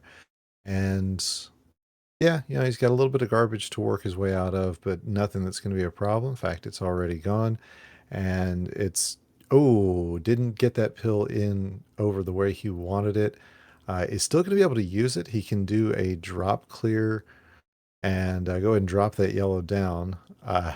Bit of a scary play to make there, but does pull it off as he is going to be very close to out, and Larva close to out at the same time. Larva's going to be out at 135, Dawn at a 139, so we're looking at Larva with about a 4-second lead. Dawn did a nice job closing the gap back up after that really rough start to level 6. Yeah, he definitely didn't start off with what he wanted to have. And honestly, not a great set of RNG to start this one out, but I'd say it's better than the last one that he had. Although how spired everything is over here in the middle, that could run him the risk of quite a bit of drop time, especially coming off these reds. Yeah, looking at comparing the two boards early on for level 7, Larva's was very spread out and scattered throughout the entire bottle, while Dawn's was very much bunched up on the right-hand side. Columns 1 and 2 really didn't have much. You can't expect the doctor to give you two nice boards in a row, can you? I can dream. Oh, well, so can we all. All right, so both players near the bottom of their bottles now, and Nice finish from Dawn. This great great endgame RNG. That gives him a 10 virus lead and into level 8 at less than 3 minutes. So good choice here for Larva, going ahead and taking that red out horizontally. That's going to simplify her life a little bit, and she can go ahead and do exactly what she's doing now, which is bridging up. And yeah, it's only going to be a little bit of drop time. She's going to be out of this level before you know it. Looks like it is going to be a 323. So Dawn definitely with the advantage here at the open of level 8, but this still a lot of Dr. Mario left to play, although not a lot of blues there for Larva to work with. If Larva is eyeballing a horizontal clear in the middle of her board, which it looks like she's not, she wouldn't hate to see more red pill fragments at that point, but that was not her plan. And now she only has 4 blue viruses left on her board, and 3 of them are tucked away into that corner on the bottom left. Meanwhile, with Dawn, almost everything he's got is set up, excuse me, in doubles. And that made a lot more sense just a minute ago. But yeah, he's had a lot of really nice double setups. And now with this double blue at the bottom, he's going to be out at a 434. Larva's still got a baker's dozen to go. But honestly, these setups don't look too bad. The only problem is there's a lot of yellow on her current top line, and she's not getting a whole lot of yellow pills to work with right now. Yeah, I do like just getting that garbage out of the way so that she can handle a horizontal at the bottom if she decides that's what she wants to do. Setting up for doubles always a good plan, and looks like she is doing that. She's kind of setting up plans on plans just in case something doesn't work out, and I think I might know where she learned that. Maybe. But right now, she's finally getting some yellows to work with, and She's only going to need a couple yellows and a red to get out of this. A nice double yellow is going to ensure no drop time. And I know Maybe a slight head shake at the dropping of that pill, but she got another one of the same kind to take care of it pretty quickly. And I use the word hamstrung quite a lot, but that's how I feel that Dawn has been so far with the placement of all these viruses. It's just not been the most ideal. He's got the opportunity to set this yellow up as a horizontal, and he might pull that off.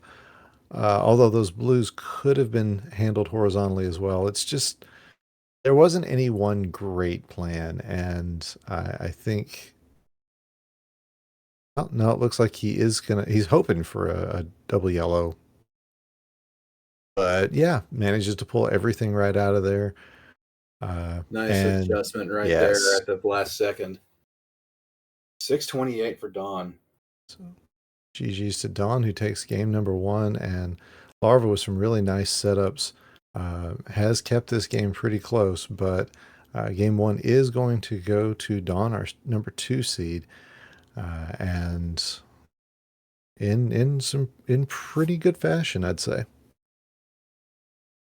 Looks like Larva's going to keep right on playing. Nope. Not. Larva going ahead and topping out, getting ready for game number 2 in this best of 3.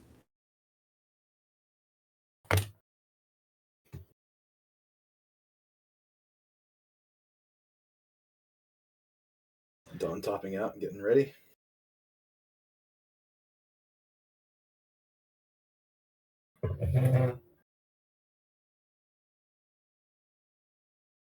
All right, so readies for both players. We got our countdown, we got pills, and we got game number 2 between the Larvster and Dawn. Yeah, so I don't have any strong feelings here. That blue staircase is concerning. Manages to take out one of the steps, if you will. Yeah, those can really mess with you, and I'm pretty sure that was a misflip for Dawn. Well, no, he's still got the option to handle the blue in column 1 first. I thought he was going to set up for the horizontal first, and now things have to go in a very specific order, or else...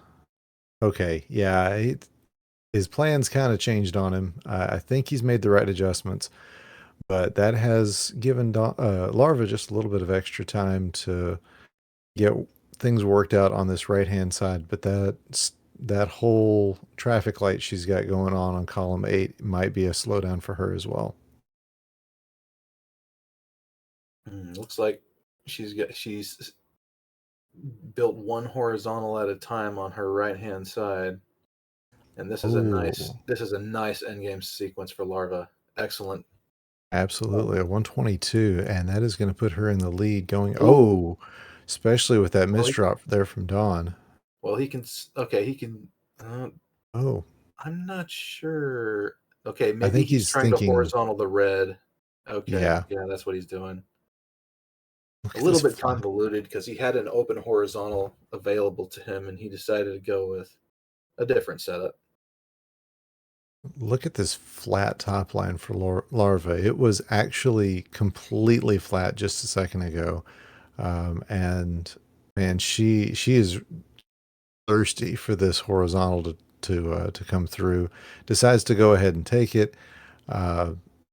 One little bit of garbage out of all of that, and that is a nice play for her. And I like the setups here, and she's really got a good board for catching back up here. Yeah, she had some very fortunately timed double reds to work with. That really helped her get through. Looks like she's going to set up a T here as well. Not surprised at all. And that actually sets up a horizontal at the bottom of her board. This is perfect setup here. And if you look at that Yeah, she just needs a few red to get out of here. And now because of that overhanging blue, she needs to slip a yellow underneath. And there she is, 256 out of level 7. Is a great time as Dawn has a pretty good idea here. This double red's gonna be very fortuitous for him because now he can just set this up as an L. He's gonna be out at 314. So pi seconds out there for Dawn, and that's some advantage for Larva here as we get into this level 8. I was wondering what Larva was going to do with those setups that she had going in the middle of her board. Looks like now she's going to just... Maybe she's still waiting to get that yellow horizontal in the middle. And that's exactly what she needs to finish the setup. And now she needs a red-yellow to finish it off. Let's see if the doc gives it to her. She definitely wants it. There it is. Nice play. And this double yellow is going to be very fortuitous for her as well. On Dawn's side, while she was waiting for that, though, Dawn managed to get back into the lead. Yep, took the idea out of what I was going to say as well. Yeah, Dawn definitely taking advantage of the amount of time that sort of setup does tend to take. When they work and when you get the right pills for them, they are the fastest thing you can do. But sometimes, man, they can really eat up the clock. But Dawn now with a bit of a sticking point himself.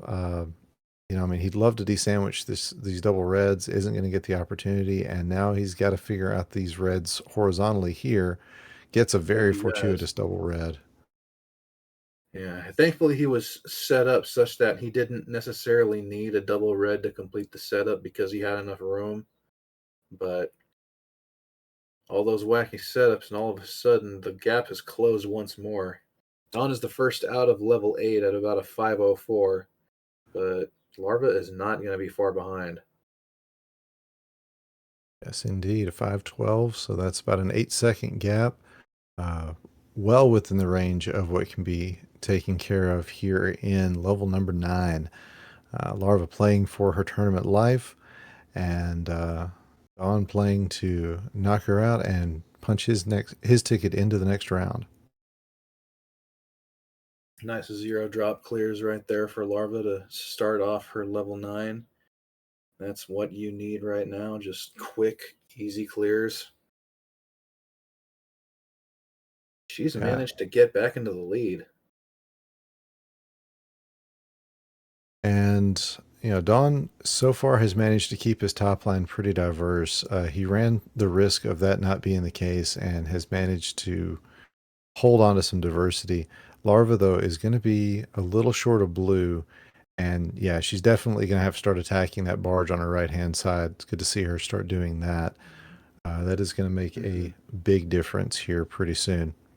I still like that she's attacking those horizontals on the bottom of her board when she gets the pills she needs, so she won't have to wait later. And this one's going to be very close, as they are, Larva still has the lead, and looks like she is going to get some setups, but now it's going to be 3 more reds. Will she get it? Will she do it before Dawn can get through the bottom part of his board? It looks like it might be, but the doctor... Oh, man, come on. Come on, Doc. There's 1. There's there 2. It is. Larva out at a 654. We are going to a decider. Yes, sir. And Larva is shocked. Dawn gets his quick top out and gets himself ready. So, game number 3. It's all going to come down to this. So that is the first round 1 game that Larva has taken this year. And, I don't think we mentioned it earlier. This is the first time she's played anybody but Floyd or Atalito so far this year either. So, that's really something.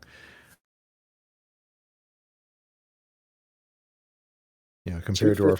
I believe that's Lehigh versus Duke in the NCAA tournament a few years ago. And I know she doesn't like Duke. All right, we've got our 3, 2, 1 pills in the chat. And we're All off. right. And quick double clear for Larva to start. And a great board for doubles for Dawn in the start as well.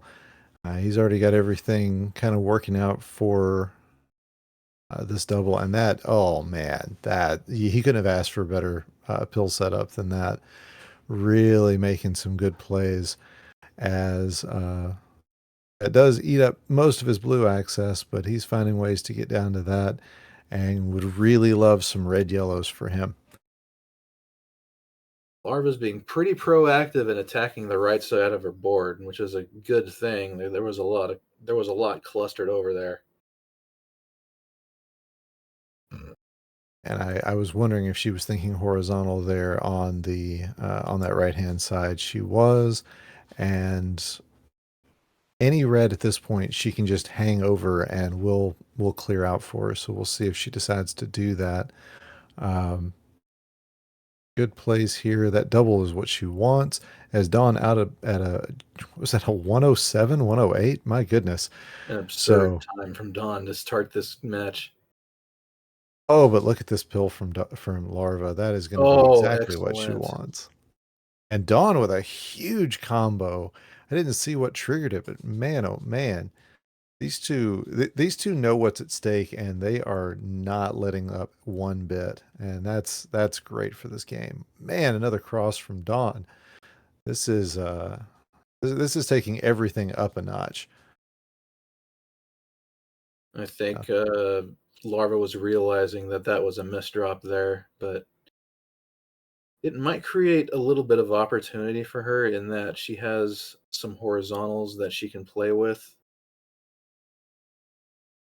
Let's see how she decides to attack this.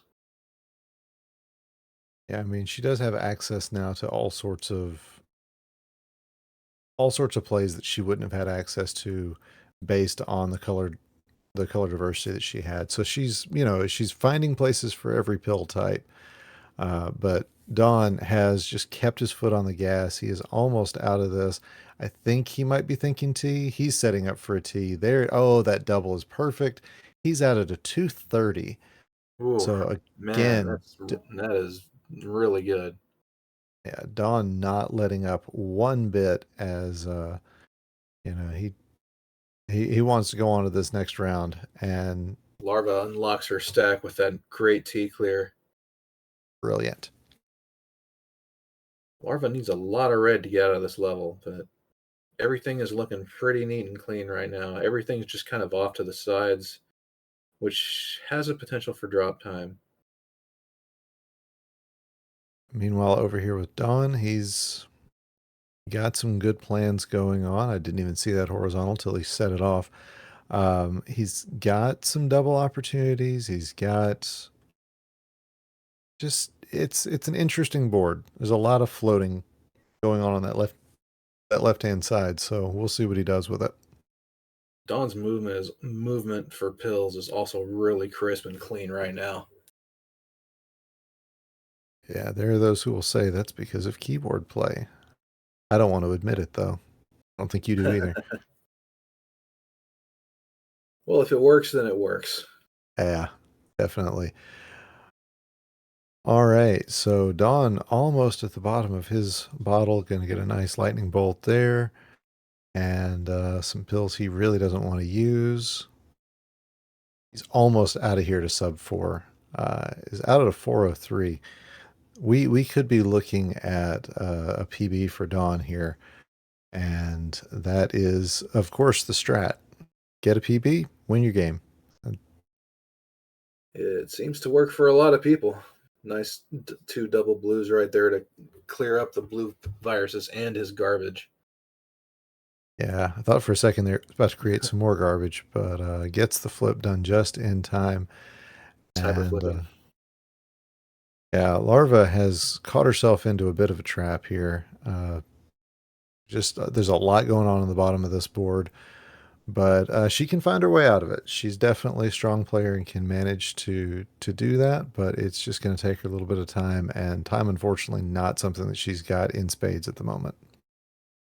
Yeah, she sees that she needs that blue horizontal on the left-hand side of her board and that she needs to use every single space to her advantage right there. Yeah, but again, Yeah, given the it look, it looks like she's pretty much got it handled. There's just a matter of those, and there's a whole bunch of extra clears going on. as we look at Dawn, he is down to, he's not completely free and clear yet, and in fact has a blue there that is kind of blocking off a yellow horizontal, or a yellow double, I mean. Might be giving up on that. Looks like he's not going to be giving up on that. But Now he's going to de-sandwich the last two viruses, and he's going to be out at a 548. so 548, just a second slower than Dawn's PB. And Dawnvenure will be going on to round number 2 to face Inphlox in our last match of the night. But GG's to Larva, who really made this a heck of a match. She's going to keep on playing here. I think she sees the score, and she's going to go ahead and top out. So again, GG's to both players. But let me tell you something, brother. GG's to Dawn. Yeah, love it. Congrats to Larva for taking her first round 1 game of the year, and to Dawn for moving on to round 2. Absolutely. And speaking of round 2, that is where we are headed next. So why don't you stick around, because you're watching the DrMC. We'll be back with round 2 right after this. Welcome back, everybody, and we are ready to start round 2 of our July Speed Championships. I'm Savage Octagon, and I'm joined for this match between the number 1 seed Watchmuh and the number 9 seed Betty by Larva12. Larva, congratulations on your first game win. Thank you. I'm very excited. I'm also very happy that that chat liked my costume so much. So these two players, we've got Watchmuh, who is the number 1 seed, did a fantastic PB qualifier, and then number 9 Betty, who beat Dars to get here, and she had a cool, calm, collected performance. She was in control of that match. Yes, exactly. Now, Watchmuh does not play with as many combos as Betty, but you're really hard pressed to find too many people who play with as many combos as Betty does. Maybe Swong and Dave Smith, and that's probably about the list. So we're gonna see 2 very different play styles. And it looks like both players are gonna be playing on Fever. Oh, I don't know how that's gonna affect them, Savage. It won't. The music does not affect the speed, people, but yes, Larva and I both prefer to play with the chill music. We've got ready from both players. They're going to be playing levels 8 through 11. So you're going to see these viruses more densely packed and more able to build combos efficiently. So let's see. Watchmuh is off first, so small discrepancy in the timer. It looks like Betty might be signaling that she wants to take those reds out horizontally, but it's going to be a little bit difficult to do so. She's going to have to build to do that. Meanwhile, Watchmuh has a tiny lead, probably due to the time difference. Betty's gonna drop all of that into a huge combo. She was shaking her head at first. I'm not sure if there was something there that she didn't like. But I sure like that combo set.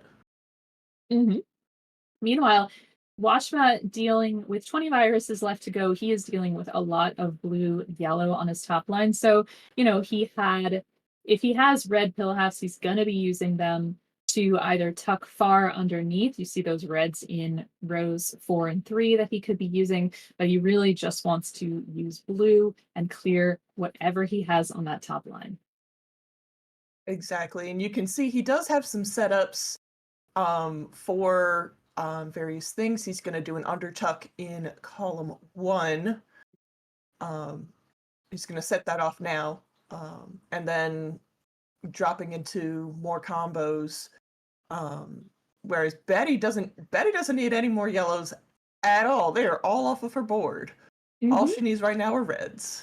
Yeah, and she had a nice horizontal with that blue at the bottom. So she's really just going to be building up from the bottom, hoping she gets a double red there to clear out the top, or either one really. But she's going to tuck underneath, so she's minimized her drop time. Watchmuh just needs one more yellow. He's going to get it out at a 145. And Betty out at a 145. So she is tied with him, though she probably doesn't think she is. Yeah, just by the look on Betty's face, she probably does think that she is behind when she isn't at this point. Um she has a drop combo set up for that column 1. Does leave a little bit of garbage, but Betty is very unafraid of garbage in this game. Mhm. And it's due to that versus pedigree where cleaning out combos with garbage is the name of the game. So over on Watchmuh's side, it looked like he might have been building for a horizontal with some blues, but the pills just didn't show up and he had plenty of other efficient plans. He did a nice horizontal with that red to clear out.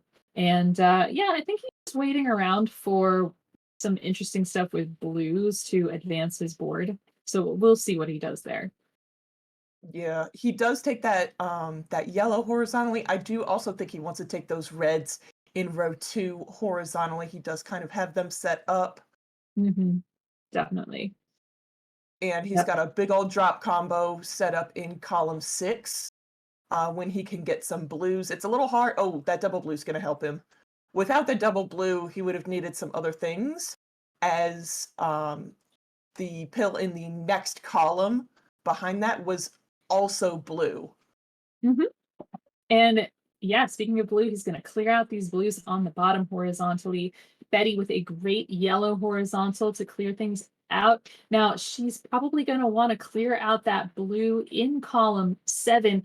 Look at her with that fat Woo! log up high. Very Woo! impressive. And she clears out that blue in 7, makes a great drop combo, leaves herself open to squeeze in between the reds on column 8. So this is really great, efficient play from Betty. Mm-hmm. And all she has to do is wait for 3 blue. She's got 2 of them, 1 more, and she's going to be out at a 356. Meanwhile, Watchmuh working through his level 10. He's got 36 viruses left to go. He needs a lot of red on this top line and some blue. There's no need for anything else, but he has no garbage other than these column 2 and 3, but they're kind of paired up together. It's not a big deal, especially because really all he needs is to be concerned with being efficient with red. Exactly. Oh, very, very nice tea there from Watchmuh. I like how he prioritized the red while also putting that yellow to good use. Nice big combo from Betty there. She takes a lot of the top of her board off, but it's been really slow going for her because she just has all of this red on the top of her board and some blue. She takes out a nice horizontal there and leaves herself in column 4 with some drop time situation, but it's not that big of a deal because blue is not really something she needs to worry about right now. And Watchmuh starts bringing down that spire in column 8. And he's just going to need blue, red, seesawing all the way down. Yeah, with that one big old spire that Betty had, she could have taken an underclear with that and dropped everything down because there was a blue underneath that. But she decided not to, and that's perfectly fine. She is gonna drop into 2 different horizontals there. Very nice work, Betty. And Watchmuh still working on this column 8. It definitely seemed from looking like it was going to be the last thing to do, but this blue-red, perfect. He's just going to need 2 more blues. And we really hope he doesn't have an eye bar situation. He does not. He's out at a 559. And Betty's going to be working on taking this blue out probably horizontally to do a D sandwich, but the yellow in column 2 is going to fall out. You see her shaking her head about that. So she's going to use the yellow in column 2 to drop this garbage, and then perfect. Very little drop time on that final clear. Yeah, very well done to try to get that with as little drop time as possible. I know Betty wasn't too happy about all of that, but I still think it was pretty well done. Nice vertical into a horizontal by Watchmuh there. Clear some stuff out. Now he's got a little garbage in column 2, but everything else is relatively clean. He can actually use that red garbage because there's so much blue in columns 1, 2, and 3 to really help open up options for what pills he'll be able to use. So he's got 29 viruses left. And he's going to be able to take out a lot of these yellows with just the next couple of pills. Now, he doesn't really need yellow at all. The ones that he has are basically unavailable to him at this point. So he's just really looking for blues and reds. Speaking of blues and reds, this is what our queen of combos needs right now. Yeah, so she's going to have to clear out a lot of those. And you see her just kind of trying to make plays that are going to limit her drop time. So very little drop clears, even with garbage. And she's tucking under that row too. Very nicely done. But still, the pills are not falling as well as we'd like them to. Interesting drop there. But she's going to take that blue out in row 2 horizontally, I believe. But she's tied up with Watchmuh.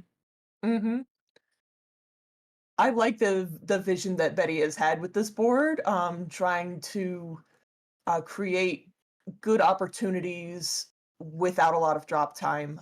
I think she's been doing pretty well at that. I'm not sure if she would say that, but she's been doing that pretty well. And she definitely wants to take those reds in column 1 horizontally. She's only going to take 2 of them. Take the other one. Watchmuh is out at an 8-16. He got a nice string of blues.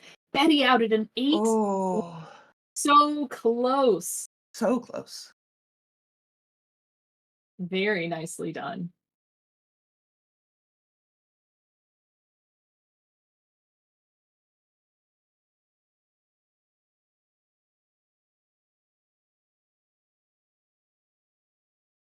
Her average is about 8-16. So a little bit north of her average, but still a very strong performance, and especially considering Watchmuh tied her average. Very nicely done. Good play from both. All right, we got a ready from Watchmuh. Wow, we've had some really good games.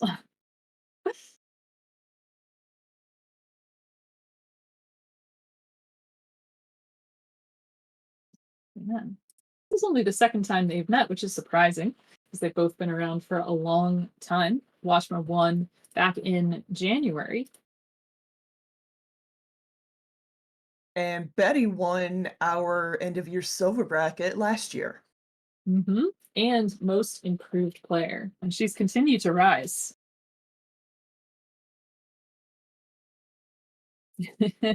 She says, I'm Betty ready, which means not at all. Yep, that tracks. But she is actually ready. We're going to have a countdown. 3, 2, 1, and pills.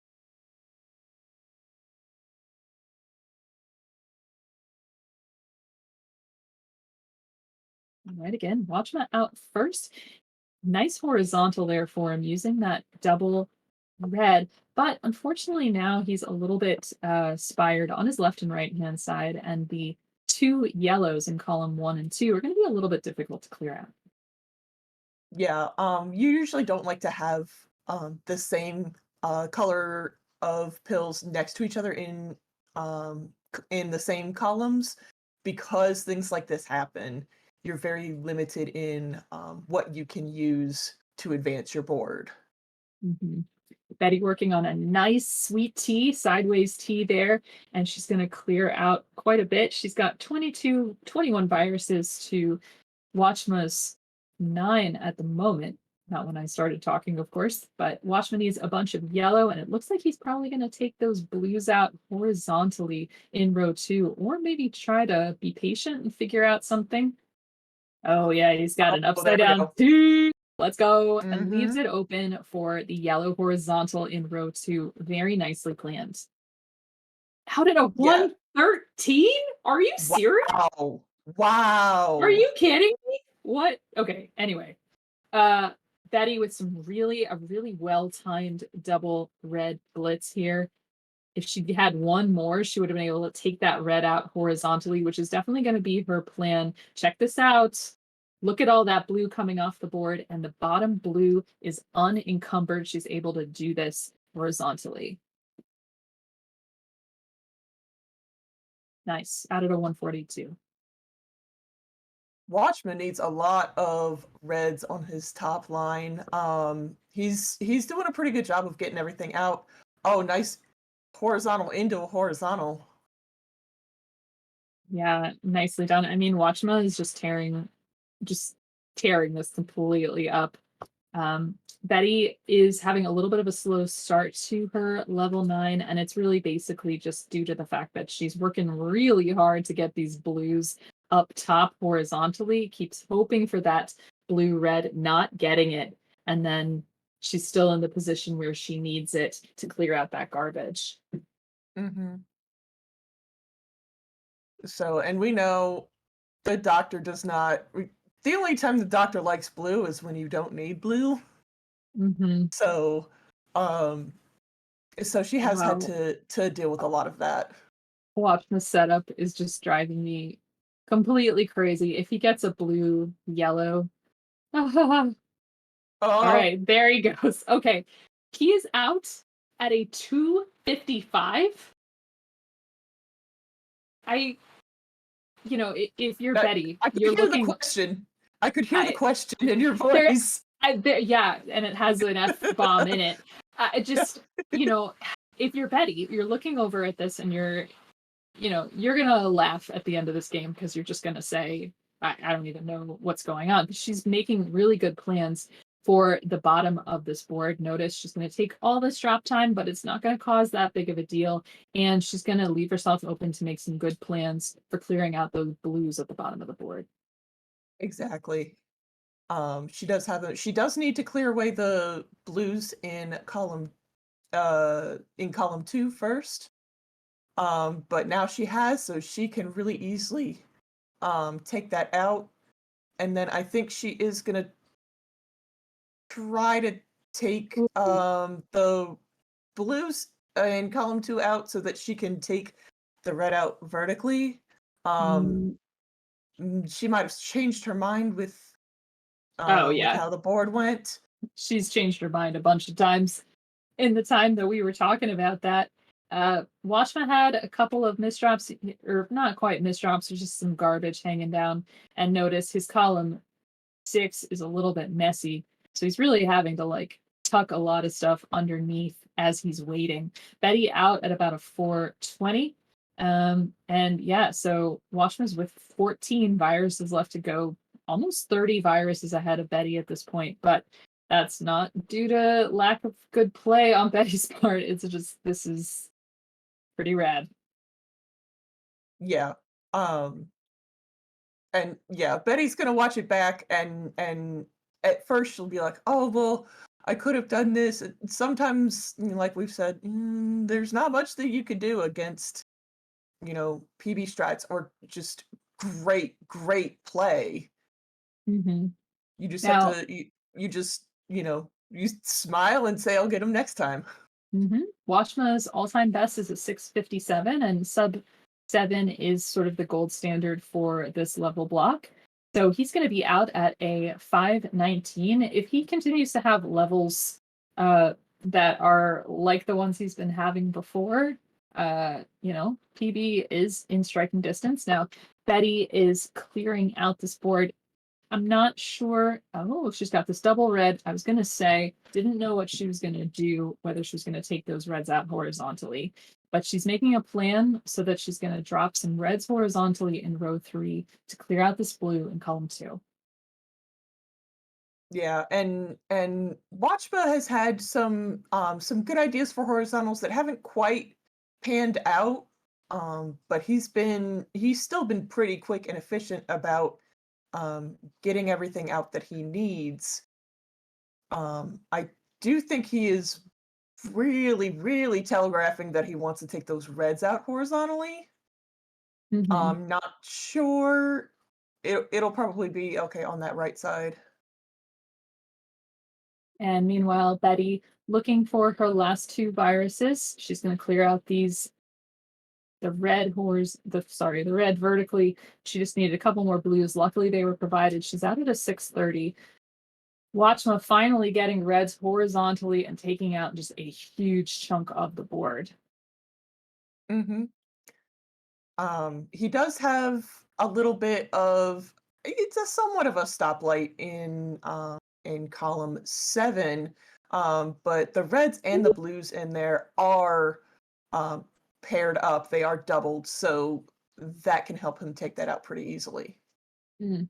And Betty had a really cool drop cross there to get rid of viruses and garbage, but she keeps getting red, yellow, does not need it. She needs to clear out these blues that are on the top.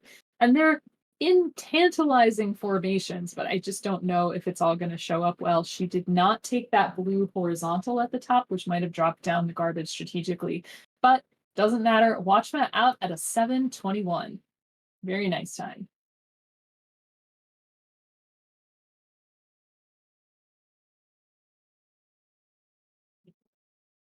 And with that, he is going to move on to semifinal Sunday.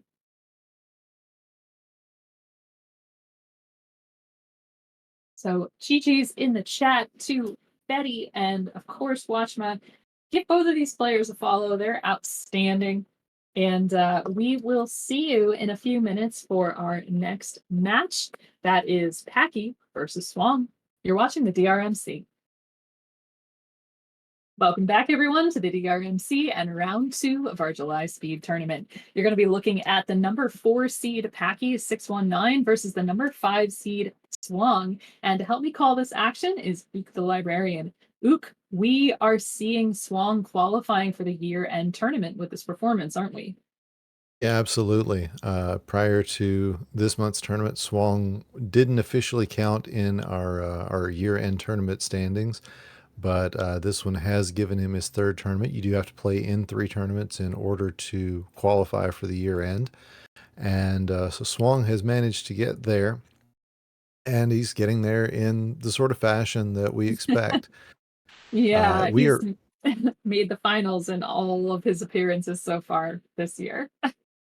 Yeah, we're definitely looking at an immovable force or an unstoppable force versus an immovable object here. As, like you said, Swang has made the finals both times he's played. Packy has made the semis every month this year. So only one can prevail, and it's gonna be that question: who's gonna be? Yeah, this is outstanding. I mean, this is the kind of match we would want to see in the finals. In fact, we have seen it in the finals before, but the finals of Torg last year where Swang took the championship. And Packy is ready. And let's see, we're waiting on a ready from Swang, who is just being so nice in the chat. He's such a good sport, so jovial about it. But we want you ready, Swang. We want this battle. And Yes, 3, 2, indeed. 1, Bills. And I haven't done the stats to see if this is our most common matchup in round 2, but it is the 5th time we've seen it. So these two, no strangers to each other at this point in the tournament. As, these boards are not the prettiest. Yeah, and we've got this mess in column 6 there for Swang. I think he did not mean to put that blue-yellow that way, so he's going to have to be working on that. But in the meantime, really nice horizontal work.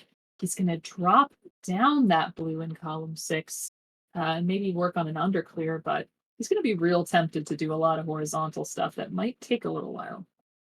Swang tempted to do horizontals? I don't know what you're talking about. I know, right? Yeah, Packy's got a large glut of yellow here in the middle of his board that could end up being a real problem for him, but we'll wait and see if it does. Although the doctor is not giving him a lot of yellow pills at this point. And man, when he does, he just gives him halves that he can't use. So we'll see which one of these less than ideal boards is worse very shortly.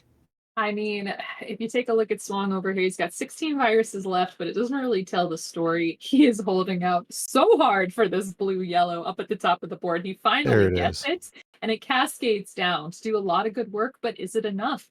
not really. Packy's got 7 viruses left, and it looks pretty straightforward, honestly. So he's gonna do a nice tuck in between there to clear out that red, and a lot of stuff is open. He's free and clear, Luke. Yeah, that right-hand side, he got some.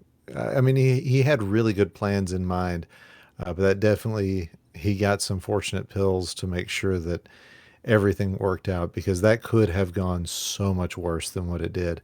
Mm-hmm. But yeah, Packy definitely making the right plans for that end game as swung out at about a 2 minutes.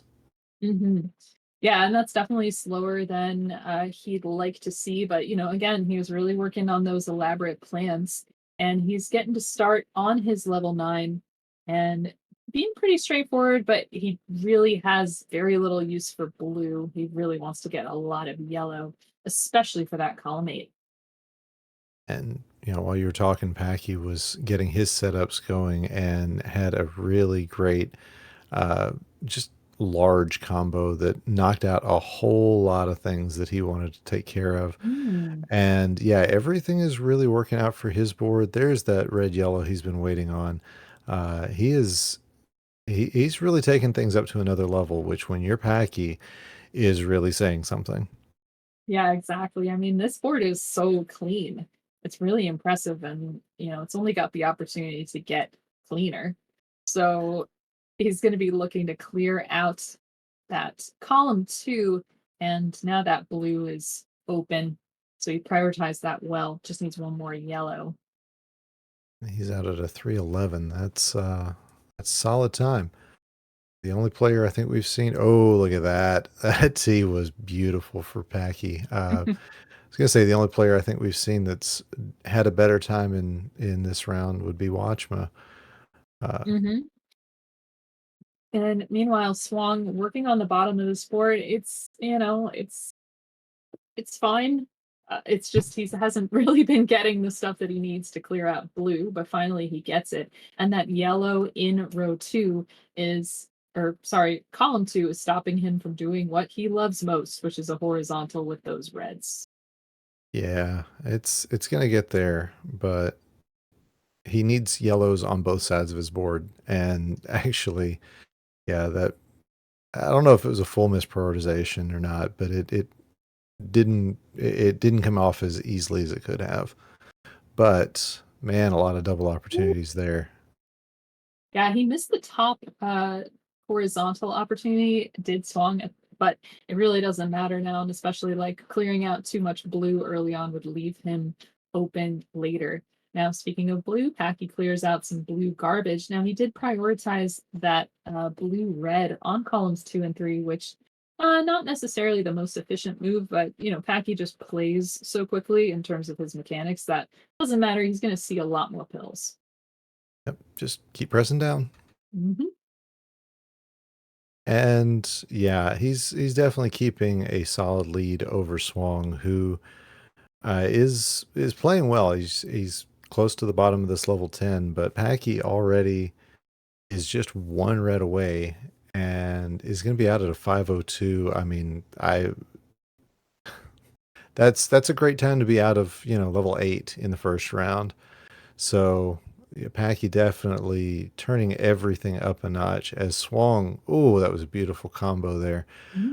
He is going to be working his way out of this level 10 very shortly, but he's going to need some red help to get there. Mm-hmm.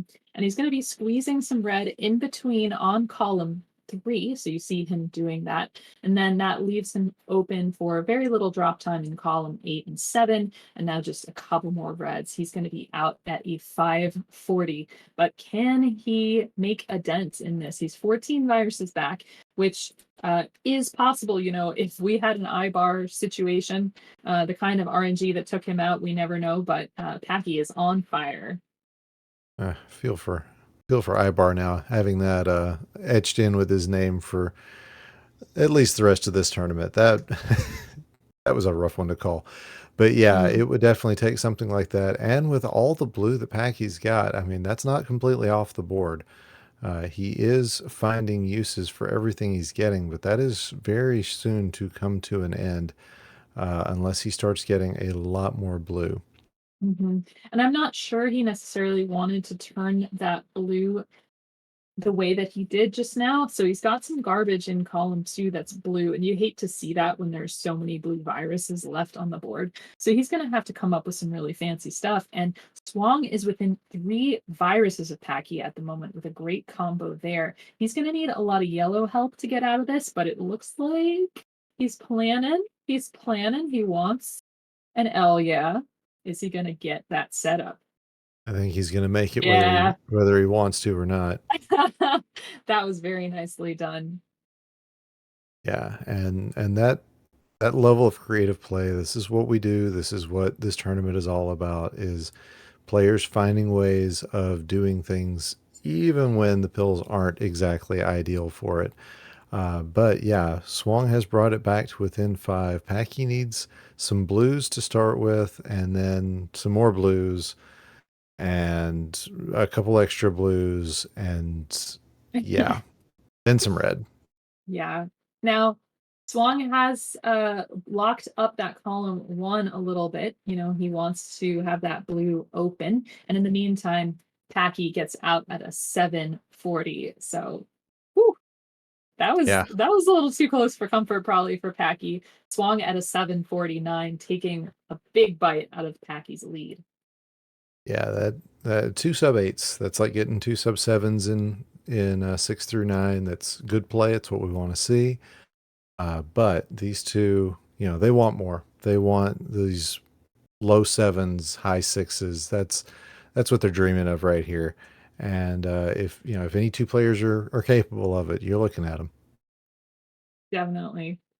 They're so fun. They're so fun to watch, and everybody in this community is just, they got the different personalities, whether they're real or attributed. I mean, I'm terrified of Packy, but he is a teddy bear in real life. And of course, Swang, also terrifying, but the nicest guy. And we've got 3, 2, 1 pills. Yeah, sometimes our players do like to put on somebody else's persona, though. Thank you, Larva, for that. All right, so what do we see? What do we like? I like the 6 and 7 that Swang just threw down, and he did not decide to try to go for a yellow horizontal there. You see that that's possible at the very top, but I think it's a wise move to keep columns 1 and 2 moving together and not spire anything too much. Yeah, I like that Packy is getting all the blue help he needs, because there was a lot of blue at the top of that board, and it could have been disastrous if he'd not gotten any. That's a very real possibility, especially in this version of the game. And it didn't happen, and that's a very good thing for him. He's looking to clear out that column 5, and oof, I'd love it if Packy had gotten a double yellow. It shows up. It would have been sort of an offset lightning log there. But let's see, it's 8 to 9, so very close together. I think the only factor is going to be that Swang has a bunch of drop time set up for that column 8. So that's automatically going to happen. But wow, he's clearing out efficiently. Yes, he is. Let's see if he takes these reds first. Looks like that's going to be the case. And Packy gets a double red. Now all he needs is 1 more. He's going to be out at a 131, and so is Swang. So yes, that is what I want. Savage the Chaos Engine. Yes, that is exactly what she's after. Yes, I am. I love the drama. I love the glory of sport. You know, it's all good. Yeah. Wow, beautiful combo there from Swang. Agony of defeat. We know it's. I'm gonna be feeling that pretty soon, so don't remind me. Wow, so Packy's board looks so cool. I mean, just look at all the double horizontal opportunities, but like it's not showing up. We want that red to go away on columns 2 and 5. That would help set up those epic horizontals. Swang would love that board, honestly. Yeah, Swang's facing up against some he's made a little bit of his own bed, but some of it is just he's not getting pills that are particularly useful. They're, I can use this half, but not this half, and everything's just kind of rough for him right now. He did still have the lead up until just a minute ago, but that, as I said, that was just until a minute ago because Packy has roared back and has now a 7-8 virus lead. Mm-hmm. Yeah, and it looks like he's going to set up for probably different horizontals with those yellows. I think dropping the blue is going to signal that. It's hard to tell. Oh, look at that swim that he just did, and he's manufactured the double yellow he's going to need for the fat log to end this level. Yeah, and that blue-yellow, I mean, look at that. Gorgeous. 317. Yeah. All right. That's fine. That is We see trademarked. it. You're going to have to start paying him for this. I know. Ka-ching. Yeah. Let's see. So yeah, Swang's a little bit ripped up in the bottom here. He'd love a red yellow to try to clear out row 2, for that yellow. Yep, it's gonna come, but he'd love to be able to take the blues out horizontally in the bottom, and there's a lot standing in that way. Yeah, I don't know if maybe he's thinking, okay, he's definitely not thinking it now, about taking that blue out horizontally so that he's got room to knock out the reds. But that red that just landed on top, that's going to be slowing him down as well. Now, luckily, he's getting Ooh, exactly what he needs. wow. That doesn't 409 happen every day. We've seen it. Packy with 20 viruses left to go. Nice double vertical there. And yeah, his columns 1 and 2 could be a little troublesome with some drop time later on. It really just depends on the pills that he gets. Yeah, he's got red, yellow, blue, red on the bottom there. So he's going to have to be creative to use what he's got. But yeah, he's only 6 viruses away from the end of this level. And Swang just starting in on his. Yeah, it was about a minute difference at the end of level 9. So really, that's kind of the story right now, as Packy just putting away this level. Let's see. Oh, and he gets a double yellow right at the end there. He's out at a sub 5. And Swang has an issue with that column 1 and 2. He was shaking his head after putting that down, and it just didn't really seem like there was a place that he wanted to put that even at all. So, misdrop's kind of the wrong word for it because he was just fidgeting with it, not sure what he wanted to do. But he's got 22 viruses left, and Packy's got a lot of time to work through this 11, even if he gets the RNG that he got in the last one. Yep. Swang, like you said, he's facing down. This is definitely an uphill battle at this point. And it's not one that the eye just goes, oh yeah, this is exactly what you want. These are the pill halves you need. Nothing is obvious in this board with the garbage that he's facing and just the way everything is set up. So it's going to be a little rough for Swang, but still, he's Swang. He can do something. He can really put something together here. Yeah, but Packy's got 20 viruses left to go in level 11, and a lot of these blue reds coming for him are just what he needs. And not very much use for red, but luckily it's not really showing up at the moment. And yeah, he's got a lot of good plans for all these blue yellows. It's going to fall very naturally, nothing too convoluted needed. Oh, and that's a misflip from Swang. He's Oh, and another one. Yeah, that's the way things are going. I thought for a second there that was a controller toss. But I mean, I would have at this point. That's not our buddy Swang. Yeah. He is going to get lapped on this one unless things work out. 652 for Packy, 653 out of 10 for Swang. So GG's to both of these players. As I mean, what do you do? What are you going to do? I mean, yeah, that was just pretty rough. So yeah, but GG's to both players. And we're going to see Packy in semifinal Sunday, where he has been many times before this year. And we're going to roll along to our next match, which is, I believe, me versus Atalito. So for those, please salute those who are about to die. And you're watching the DrMC. And welcome back to the DrMC Speed Tournament for July 2023. I am OoktheLibrarian. Joining me is the Hall of Famer Packy619. Packy, we have got Savage versus Atalito, and you know, we've thought he couldn't be beaten a lot of this season, and I if there's a time, why not now? Yeah, the thing about this particular level block, at least my experience with it, and Floyd will agree with me on this one, 8 through 11 can really kind of be a crapshoot sometimes. Sometimes, excuse me, sometimes RNG can just hand you a brutal set and you have no choice but to finish with over 8 minutes. And sometimes it just hands you great stuff and you can finish in under 7. Yeah, so these guys are both these players are just amazing at what they're doing. So, I'm looking forward to seeing what this level block hands both of them. As yeah, Savage, as you could tell from the end of the last match, she wasn't feeling real confident, but hey, it can be. So we do have a ready from Atalito. I don't think I missed one from Savage. There's a ready from Savage. She just put it up.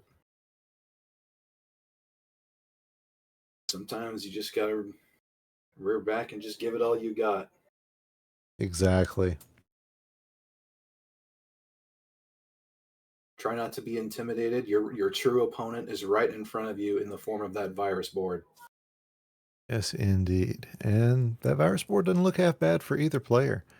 I'm not upset by either virus setup, which is always a good feeling because, man, oh man, these levels can really give you something nasty. The only thing I think I don't like is how much red is all clustered on that left-hand side for Atalito, but he is starting to get some red, a lot of double red pills, and that'll be good for him. Savage showing a little hesitation, trying to figure out what to do with some of these pills that she really doesn't have an optimal play for.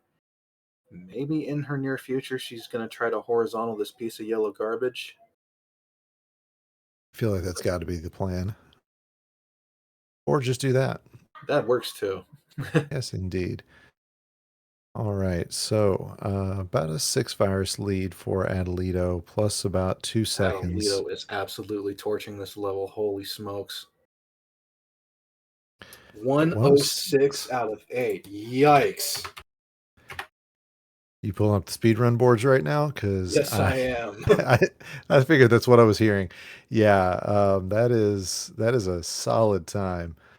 And a nice little horizontal drop combo to start level 9 as well. Atalito is just not holding back at all.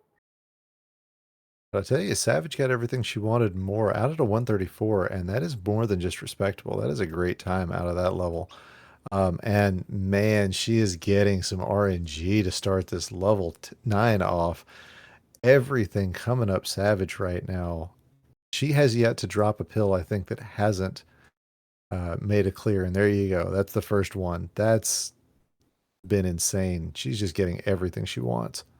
Yeah, and it's keeping her in the game. Atalito's really been maintaining a breakneck speed through this level block, but Savage with a strong start to 9 has managed to keep it in range at least. Yeah, and with Atalito, sometimes that's all you can do. And really, when you're playing against a top player, get yourself in range, and that's hope for the best. That is usually a really good strategy. Get yourself a chance to win. That's really all you can do. Yep. As man, oh man, Atalito has just torched this one. He's going to get out. He's going to get out soon, but right now RNG is being a little cruel to him. There it is. 243. Wow. Man, this is really strong coming out of Atalito right now.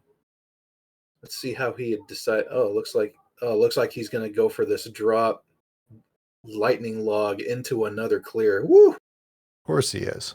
Man. And just like that, everything on his board is neat and tidy. This yellow red is just going to slot in perfectly into columns 7 and 8. And once he gets another one, he can do a 0 drop double clear on those 2 columns. And Savage was out at a 305, which again, we're talking about great times from both players. Yeah, It's that is just a great that time.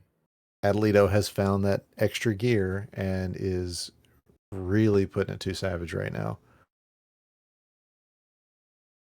Atalito And looks like he's setting oh, up a big drop combo that yeah, is he going to is. come down pretty soon, and that's exactly what he needs into a T and setting up everything underneath just perfectly. Yeah, just mildly out of the most efficient way to do that. And Savage doesn't have a use for yellow at the moment, and I see a lot of yellow. I mean, she's got a little use for yellow, but there it goes. And now she's got very little use for red. This is a gross board. Yeah, it Becky, I really think we is. need to get fired. Uh, Yeah, I mean, the best thing you can do with yellow right now, she's just smiling because she knows exactly what's going on right now. It's like she's like, you know what? I'm having a really good run, and this guy is just lighting these viruses on fire. And it's like, what can I do? I'm just gonna keep going. yeah, I mean, Savage usually doesn't listen to commentary, but I feel like she's just looking at this board and going, ugh. And Yeah.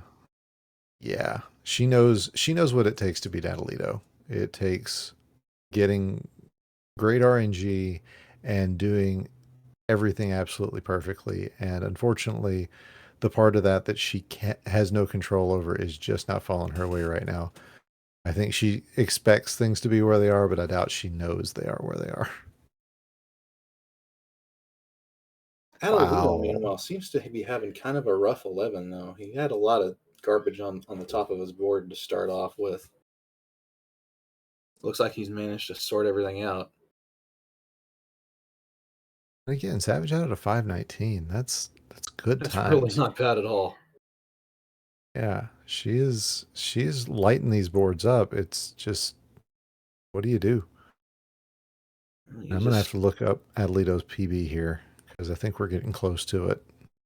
We might see a sub 6 on this level block if he can just get some red help. Yeah, it's gonna take about 5 reds. There's There's one, one, there's two. two. Oh, now it's 5. I can't count at this speed. Well, it was a lot to count, and looks like he's not going to get the sub 6, but he's going to get a 6 flat. And I believe that's the hottest time we've seen in this level block. I think you're right. His previous PB is a 631, but Well, he annihilated that.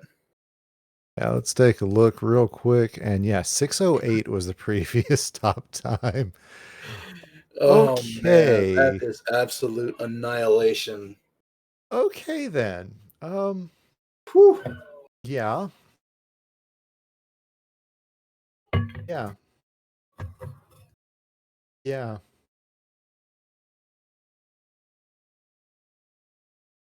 What's in Adelito's coffee? It is Turkish coffee, so it's extremely strong. That much I know. I was going to say 6 lumps, but that works too. Man. All right. Well, Savage is, I mean, she's doing exactly what you got to do. I'm looking at it and going, all right, let's go. You take a breath, you reset yourself, ready up, and you just go again. And even Adelito said, "Wow," in the chat. I mean, phew.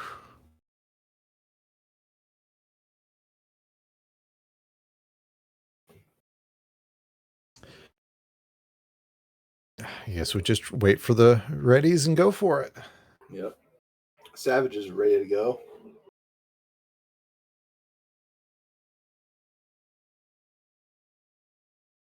I have seen sub 6, 8 through 11s before, but extremely rarely. Swang and I pretty much call them unicorns. Yeah, and even that, it doesn't happen in competition. It just doesn't. It just doesn't. The odds are so low of RNG being that kind to give you great boards and great pills to go with them. Yeah. All right, and both players are off. It's like I need to reset my connection to the chat. But yeah, Savage with a real nice overall board setup. She's I gonna like get some that draw doubles and combo. everything. Yeah. This is a board that requires a little bit of creativity just to figure out how to get some of those horizontals that the game is presenting you with. Yeah. And unfortunately, creativity doesn't always equal speed, which is not good for either player because it's both these boards are looking like they're going to take that creativity. Savage doing pretty well with this and manages to get an early lead on Atalito.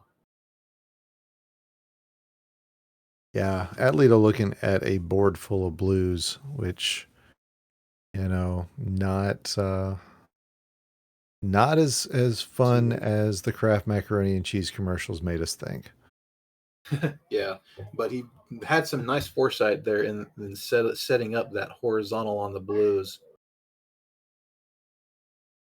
He is Wow. constantly making plans upon plans. He's planning on how to deal with viruses in his endgame while he's still in the middle of his board. Yeah, but Savage Octagon, she's not taking any chances here. I don't blame her. She's out at a 132, and while that wouldn't have been anything compared to Adelito last board, he is struggling a little bit, and yeah, just waiting around for the pills that he needs. Oh man, this is rough right here. But now he's gotten out at 149. It's about a 17-second difference coming out of the level, so advantage Savage Octagon here early on in level 9. I like that quick adjustment she made. She saw the 0-drop double clear that was going to come with the next pill and made a quick adjustment to get it. Yeah, a lot of double opportunities on her board. And look at this. Oh, Nice that was like lightning bolt. 6. Very efficient combo. Very good work by Savage. Yeah, and she's again, she knows the score here. She knows exactly what she's got to do. And she's really putting the pedal to the metal here to get this done. So far, she's got a 10 virus lead. Not a lot of people can do that to Atalito. Nope. I'd say you were correct about that. And now it's just RNG. It's what is the RNG going to give her? Are we going to get the yellows that we need? Good call on clearing out column 3 so that she has room to play something that's not yellow. Right. Now she's just got to wait for the yellow she needs. And there's the double yellow. Perfect. And that was a great flip right at the end there to avoid making an extra clear and having to deal with just a touch of drop time. That was very smart and a difficult play to make. So Savage is the first one out, but Adelita is going to be joining her. He's out at a 325. I didn't catch Savage's time, but she's definitely got about a 10-15 second lead right now, I'd say. Let's see how Savage attacks her board at this point, because right now she doesn't have access to... She lacks access to reds right now, and she's got some blue garbage over in column 6. It kind of... We've been using this term a lot, but it's kind of left her hamstrung as to how to deal with the right side of her board, which is where the majority of her viruses are clustered right now. Yeah, she would love to get a lot of reds here right about now, I'd say. And like right now, anything yellow is okay. Anything yellow for a moment was not going to help with her right side of the board, but now she has access to a yellow virus in column 8, and that's going to help her tackle that problematic right-hand side of her board right now.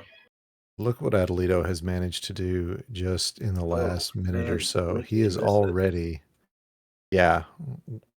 The problem, though, is he's facing down just the barrel of reds.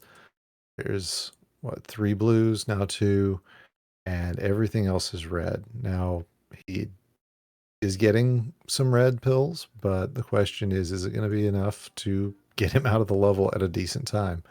He really wants a double red. Looks like he's going to manufacture one, I would imagine. Yeah, he is. Yeah, there it is. That's going to drop right into place, and that's going to give him the T he's looking for. But Savage getting the doubles that she needs, and she's going to get a yellow red. So this one, it's practically tied up. She's just about a few seconds behind. And yeah, this level 11 is going to be everything very shortly.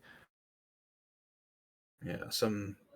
Oh, That's a brutal misdrop right there, and let's see if she can clean it out before it becomes a serious problem. And she's managed to get out of it, so initial panic is gone. But this has still Yeah. left her with some garbage that she really does not want. Atalito now with a 4-virus lead. And it is just going to keep expanding if Savage doesn't start getting the pills that she needs. Oh, that cross Nice is going to be T-clear. very helpful. She's finding ways to get rid of her garbage, and that is going to be super helpful. Meanwhile, Atalito is running short on blues. He's got a double blue set up, and then it's going to be another layer or two before he gets access to them again. But these double That yellows sequence are right there has helped him build up his lead. Yeah, these double yellows are glorious for him. But now he needs red, and there's not much he can do until he gets There's a double red. that. Yeah. Savage is right on the tail end of this one, but I think the way that Atalito has been playing and the pills that he has gotten, we may be looking at him taking this game number 2. He's But only got 2 man. viruses left. This is pretty much it. Savage has been waiting for a yellow-blue to attack column 2 with, and she has not been getting it. Here it is. Man, what a great effort by Savage Octagon, who is going to go ahead and just tap out here. But that was as good a match as we've seen anybody put to Atalito in a while. So GG's to Savage, GG's to Atalito, and he will go on tomorrow to face the winner of our next matchup, which is going to be Dawn versus Inphlox. Stick around. You're going to want to see that. You're watching the DrMC July 2023 Speed Tournament. Hello again, everybody, and welcome back to the July 2023 edition of the Dr. Mario Speed Tournament. We are about to give you the last match of the day, which is our 7th seed Inphlox and our 2-time champion going up against Dawnvenure, our number 2 seed. And joining me in the broadcast booth to announce this one is someone you just saw play against Atalito, Savage Octagon. Savage, how you feeling? Well, fine. I came out of that match and I was just like, what? Yeah. So I feel like I played well in that second game, but it just, what are you gonna do? So let's focus on 2 players that are gonna do amazing things. Inphlox has not yet made the cutoff for the end of the year championship. This is his 2nd bracket this year, and he was the runner-up 2 months ago? This is July. I forget when it's in the summer, but 2 months ago. You got it. yeah, 2 months ago. And Dawn has been just blazing through his quals and rising the ranks, getting higher and higher seeds. So very impressive work from him, and he's just been bringing down his times. We have readies from both players. All right. Almost. And we got the countdown. 3, 2, 1. Pills. All right. Don getting a little extra flippy over there to start off his level 8. Lack of access to yellows right now, but right now he's making good work of it because he's not getting a lot of yellow pills either. Yeah, and Inphlox having some trouble here with the start of his level. Not sure what's going on here, but his column 2 is completely blocked up. And yeah, so that's going to take quite a bit to bring down. Let's see how Don attacks this late level 8 because he is really ripping through it so far. Definitely. And Inphlox was not able to clear out that column 2 with that double yellow, which is what he would have hoped for. He gets another shot at it, does manage to clear it out, gets a nice horizontal with those reds, and he's basically out of trouble now, clearing out Oh, didn't take the opportunity to clear out column 8 there, but yeah, he is now at 14 viruses down and his board looking a lot better, but not entirely clean. Yeah, Dawn had a bit of a misdrop earlier on columns, I want to say 5 and 6, with a red yellow, and that kind of caused him to get hamstrung. But he is just about done with this level 8. And He let's is see. out at 138. Oh, very good time for level 8.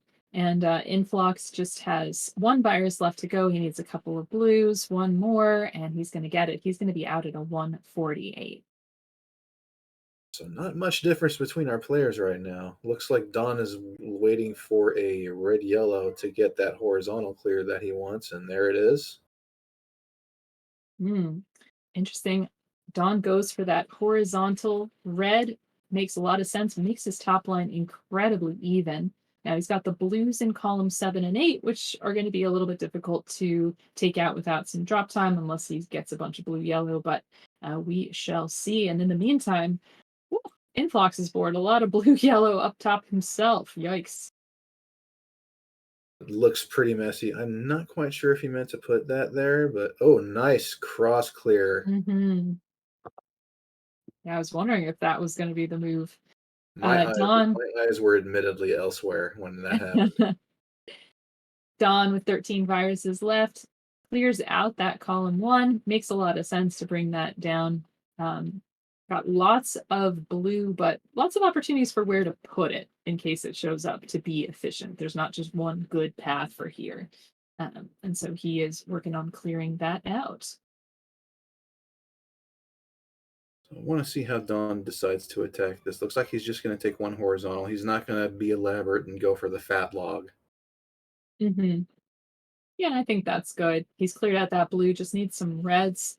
Inphlox takes those yellows out horizontally, but his board is a little bit messy there. He is going to have a nice long horizontal for the blues on the bottom row. So I didn't see that initially, but that is a really great setup.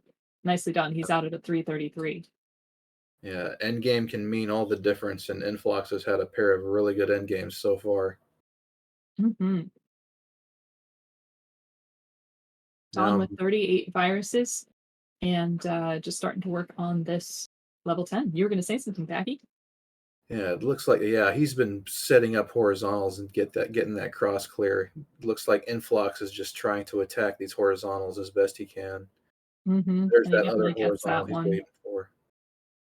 Yeah, now he has a he's lack for of red. access to red. Yeah, exactly. I was just saying the same thing. Yikes. Now he could really use a double blue if he really wants to go for that horizontal on columns 1 and 2 right now. That or find somehow. Oh, perfect. Very nicely done. Don, it looks like he wants to take that blue horizontally up top because he's got a lot of strategic stuff set up on top of it. It'll all fall perfectly and gets the blue reds in the right order. Beautiful combo for Don. Big horizontal play for Inphlox near the bottom of his board. He's really starting to put the pedal to the metal now and has managed to take a small lead. But he's got a lot of blue on this board, and he's got some garbage set up so that it's not going to be too much drop time. But yeah, it is blocking some possible plans. Putting that double yellow where he did, you got to believe he was planning to drop that down a row. Whoa! Oh, that combo from Dawn was insane. I can't even describe how amazing it was. But there he is. He's out at a 529. Looks like Inphlox at first wanted to go for the sweet tea, but now he's just going to drop it into a possible vertical clear with the horizontal clear of the blues.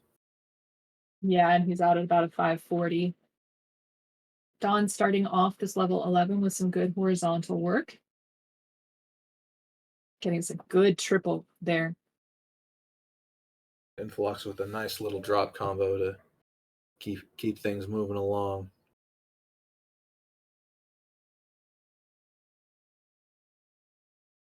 He's waiting for this one right here, the red-blue. I think Dawn had a misdrop there in columns 2 and 3. That yellow-blue, I don't think was where he wanted to put it.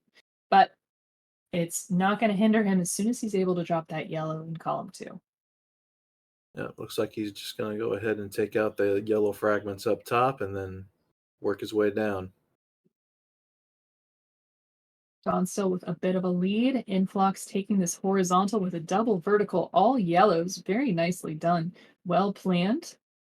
He's got a lot of double opportunities at the bottom, but we'll see how he prioritizes all of these reds and blues. Whole lot of reds and blues, and the only yellow virus left is already lined up with 3 fragments, and just like that, he's out of yellows. Yeah. Interesting.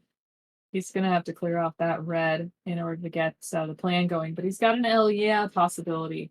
He's going to be able to take out that blue as soon as he does drop the red. Oh, he'd love a double red to clear that out, but he takes the Not going to bother waiting for it. Yeah, and everything's open now with minimal drop time, so he's doing right.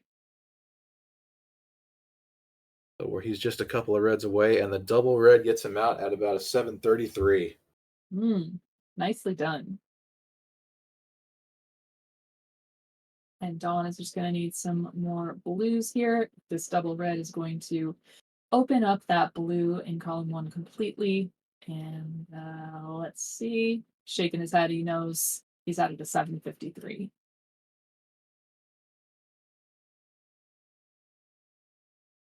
Players exchange GGs, and we've already got a ready from Dawn.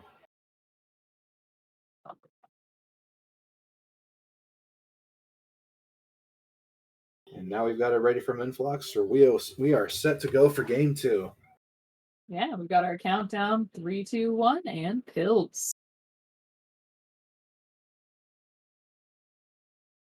All right, and we are off. Dawn starting with a horizontal, already signaling those yellows. Like it. Nice blue red on top of there. That was planned extremely well, Packy. Absolutely. That was just brilliantly executed. Didn't try to do anything too crazy with it. Now he's staring at a very yellow heavy top line. And Inphlox looking at a very blue heavy top line. He's trying to seemed like he was trying to figure out what he was going to do with all those blue yellows, but I think he's going pretty straightforward on this. Good eye by Dawn, seeing the horizontal red clear.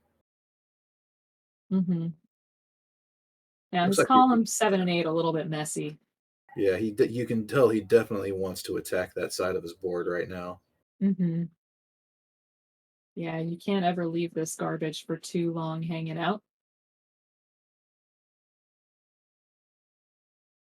Big spotlight situation for him. Go ahead. Yeah, there's 5 more viruses on that side. Well, 4 more now, but it seems like that's where he's going to have to be primarily focused right now. See if he can clear out that yellow virus because if he clears out that red virus first, then the yellow fragment's going to drop, and now he has to do some tucking. But now he gets a double yellow, which is exactly what he needs. And Inphlox needs this blue yellow to get an awesome fat log there at the bottom of the board. And yeah, he just needs some more reds. He's going to make that plan. He's going to get the sweet tea. That double red coming just at the right time, out at a 147. Look at that timely double blue for Dawn to get the sweet tea.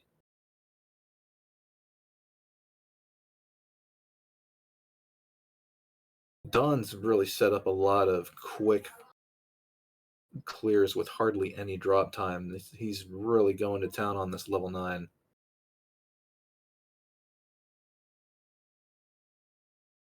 Let's see. Dawn's board, we got a funnel situation. The sides are high, the center is low.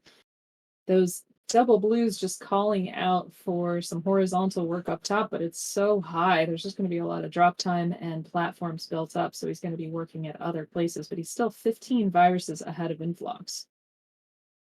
Yeah, he's been doing really well with this level 9. He's spired on both sides, but RNG has been giving him what he needs thus far.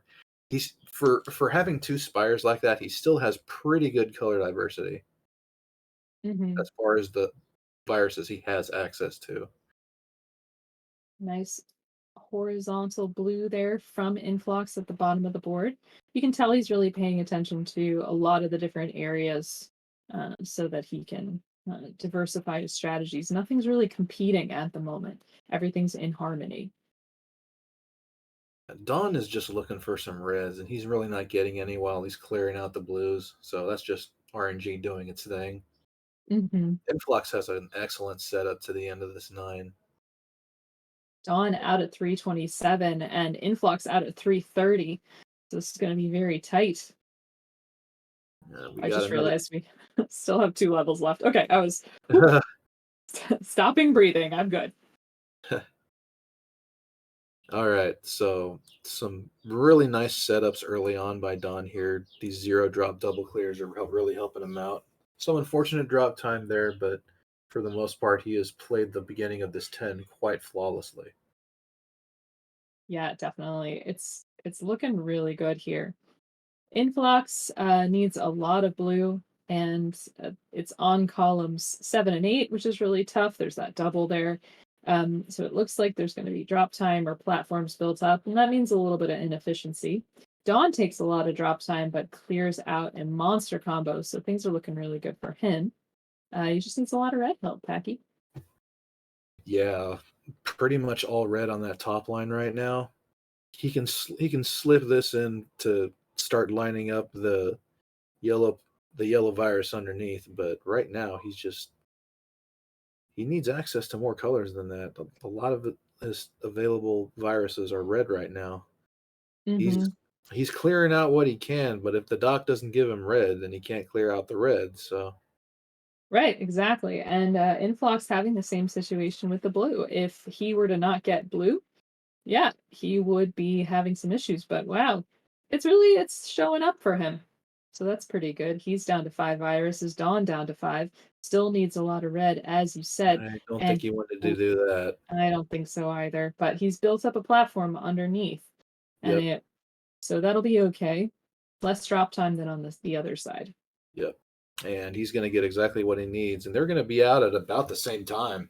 2-second difference, yeah, but now it's Inphlox's advantage as opposed to Dawn's. Wow.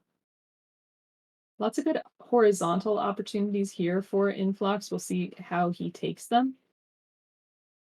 Yeah. Nice horizontal play by Inphlox there to not only get some horizontal cleared viruses out of the way, but also straighten out his garbage situation that he had early on. It's interesting. He had opportunity to take out that red horizontally a while ago. Didn't take it, but I mean, it was beautiful when it did fall, and it did exactly what he wanted it to do. You think maybe he's holding out for a double blue? No, maybe not. Not going to go for the fat log, which is probably a wise choice because the double blue is a fickle beast. Yes, don't you know it? Yeah, so let's see. Dawn, 3 viruses behind. This board is really nicely assembled, just like everything tucked in together very tight. But it does mean that, if he doesn't get what he needs, the shapes are just going to be pretty difficult for him. So let's see how he does this. I think his board, to me, I like it a little bit better than Inphlox's just because I like tucking. Well, they're both really great boards, to be honest. It's like, which do you like, pizza or Mexican food? Oh, yeah, good question. Right, wow, this is so close. And you see Dawn. Oh my gosh, is Inphlox really going to get this luck right now? Yes, he is. He's out at a 707. And Dawn is not going to be far behind. He's 717. 717. Goodness. And with that, Inphlox is going to continue his march towards the end of the bracket. Only his second tournament. He was the runner-up last month. So we'll see what he does tomorrow. GG's to both players. And Packy, you have anything to say about the evening's events before you sign off? The evening's events. Is there anything I'm forgetting? I'm not sure. But With everything you need to know coming in.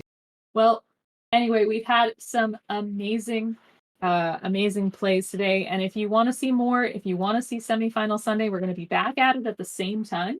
That's 2 Pacific, 5 Eastern. I know all the time zones are a little bit confusing, but we're going to be seeing a fantastic final bracket. You will be seeing Watchmuh and Packy, of course, who you've been hearing, and Atalito and Dawn. So don't miss it. And we're going to have a lot more action to describe tomorrow. So thank you so much for joining us. Thanks on behalf of all the commentary staff, all the players, and thank you to our amazing restreamer, the Dave. So again, it wouldn't happen without all of you watching. So thank you too. Have a great night. And until we see you again tomorrow, take your vitamins. and keep being awesome.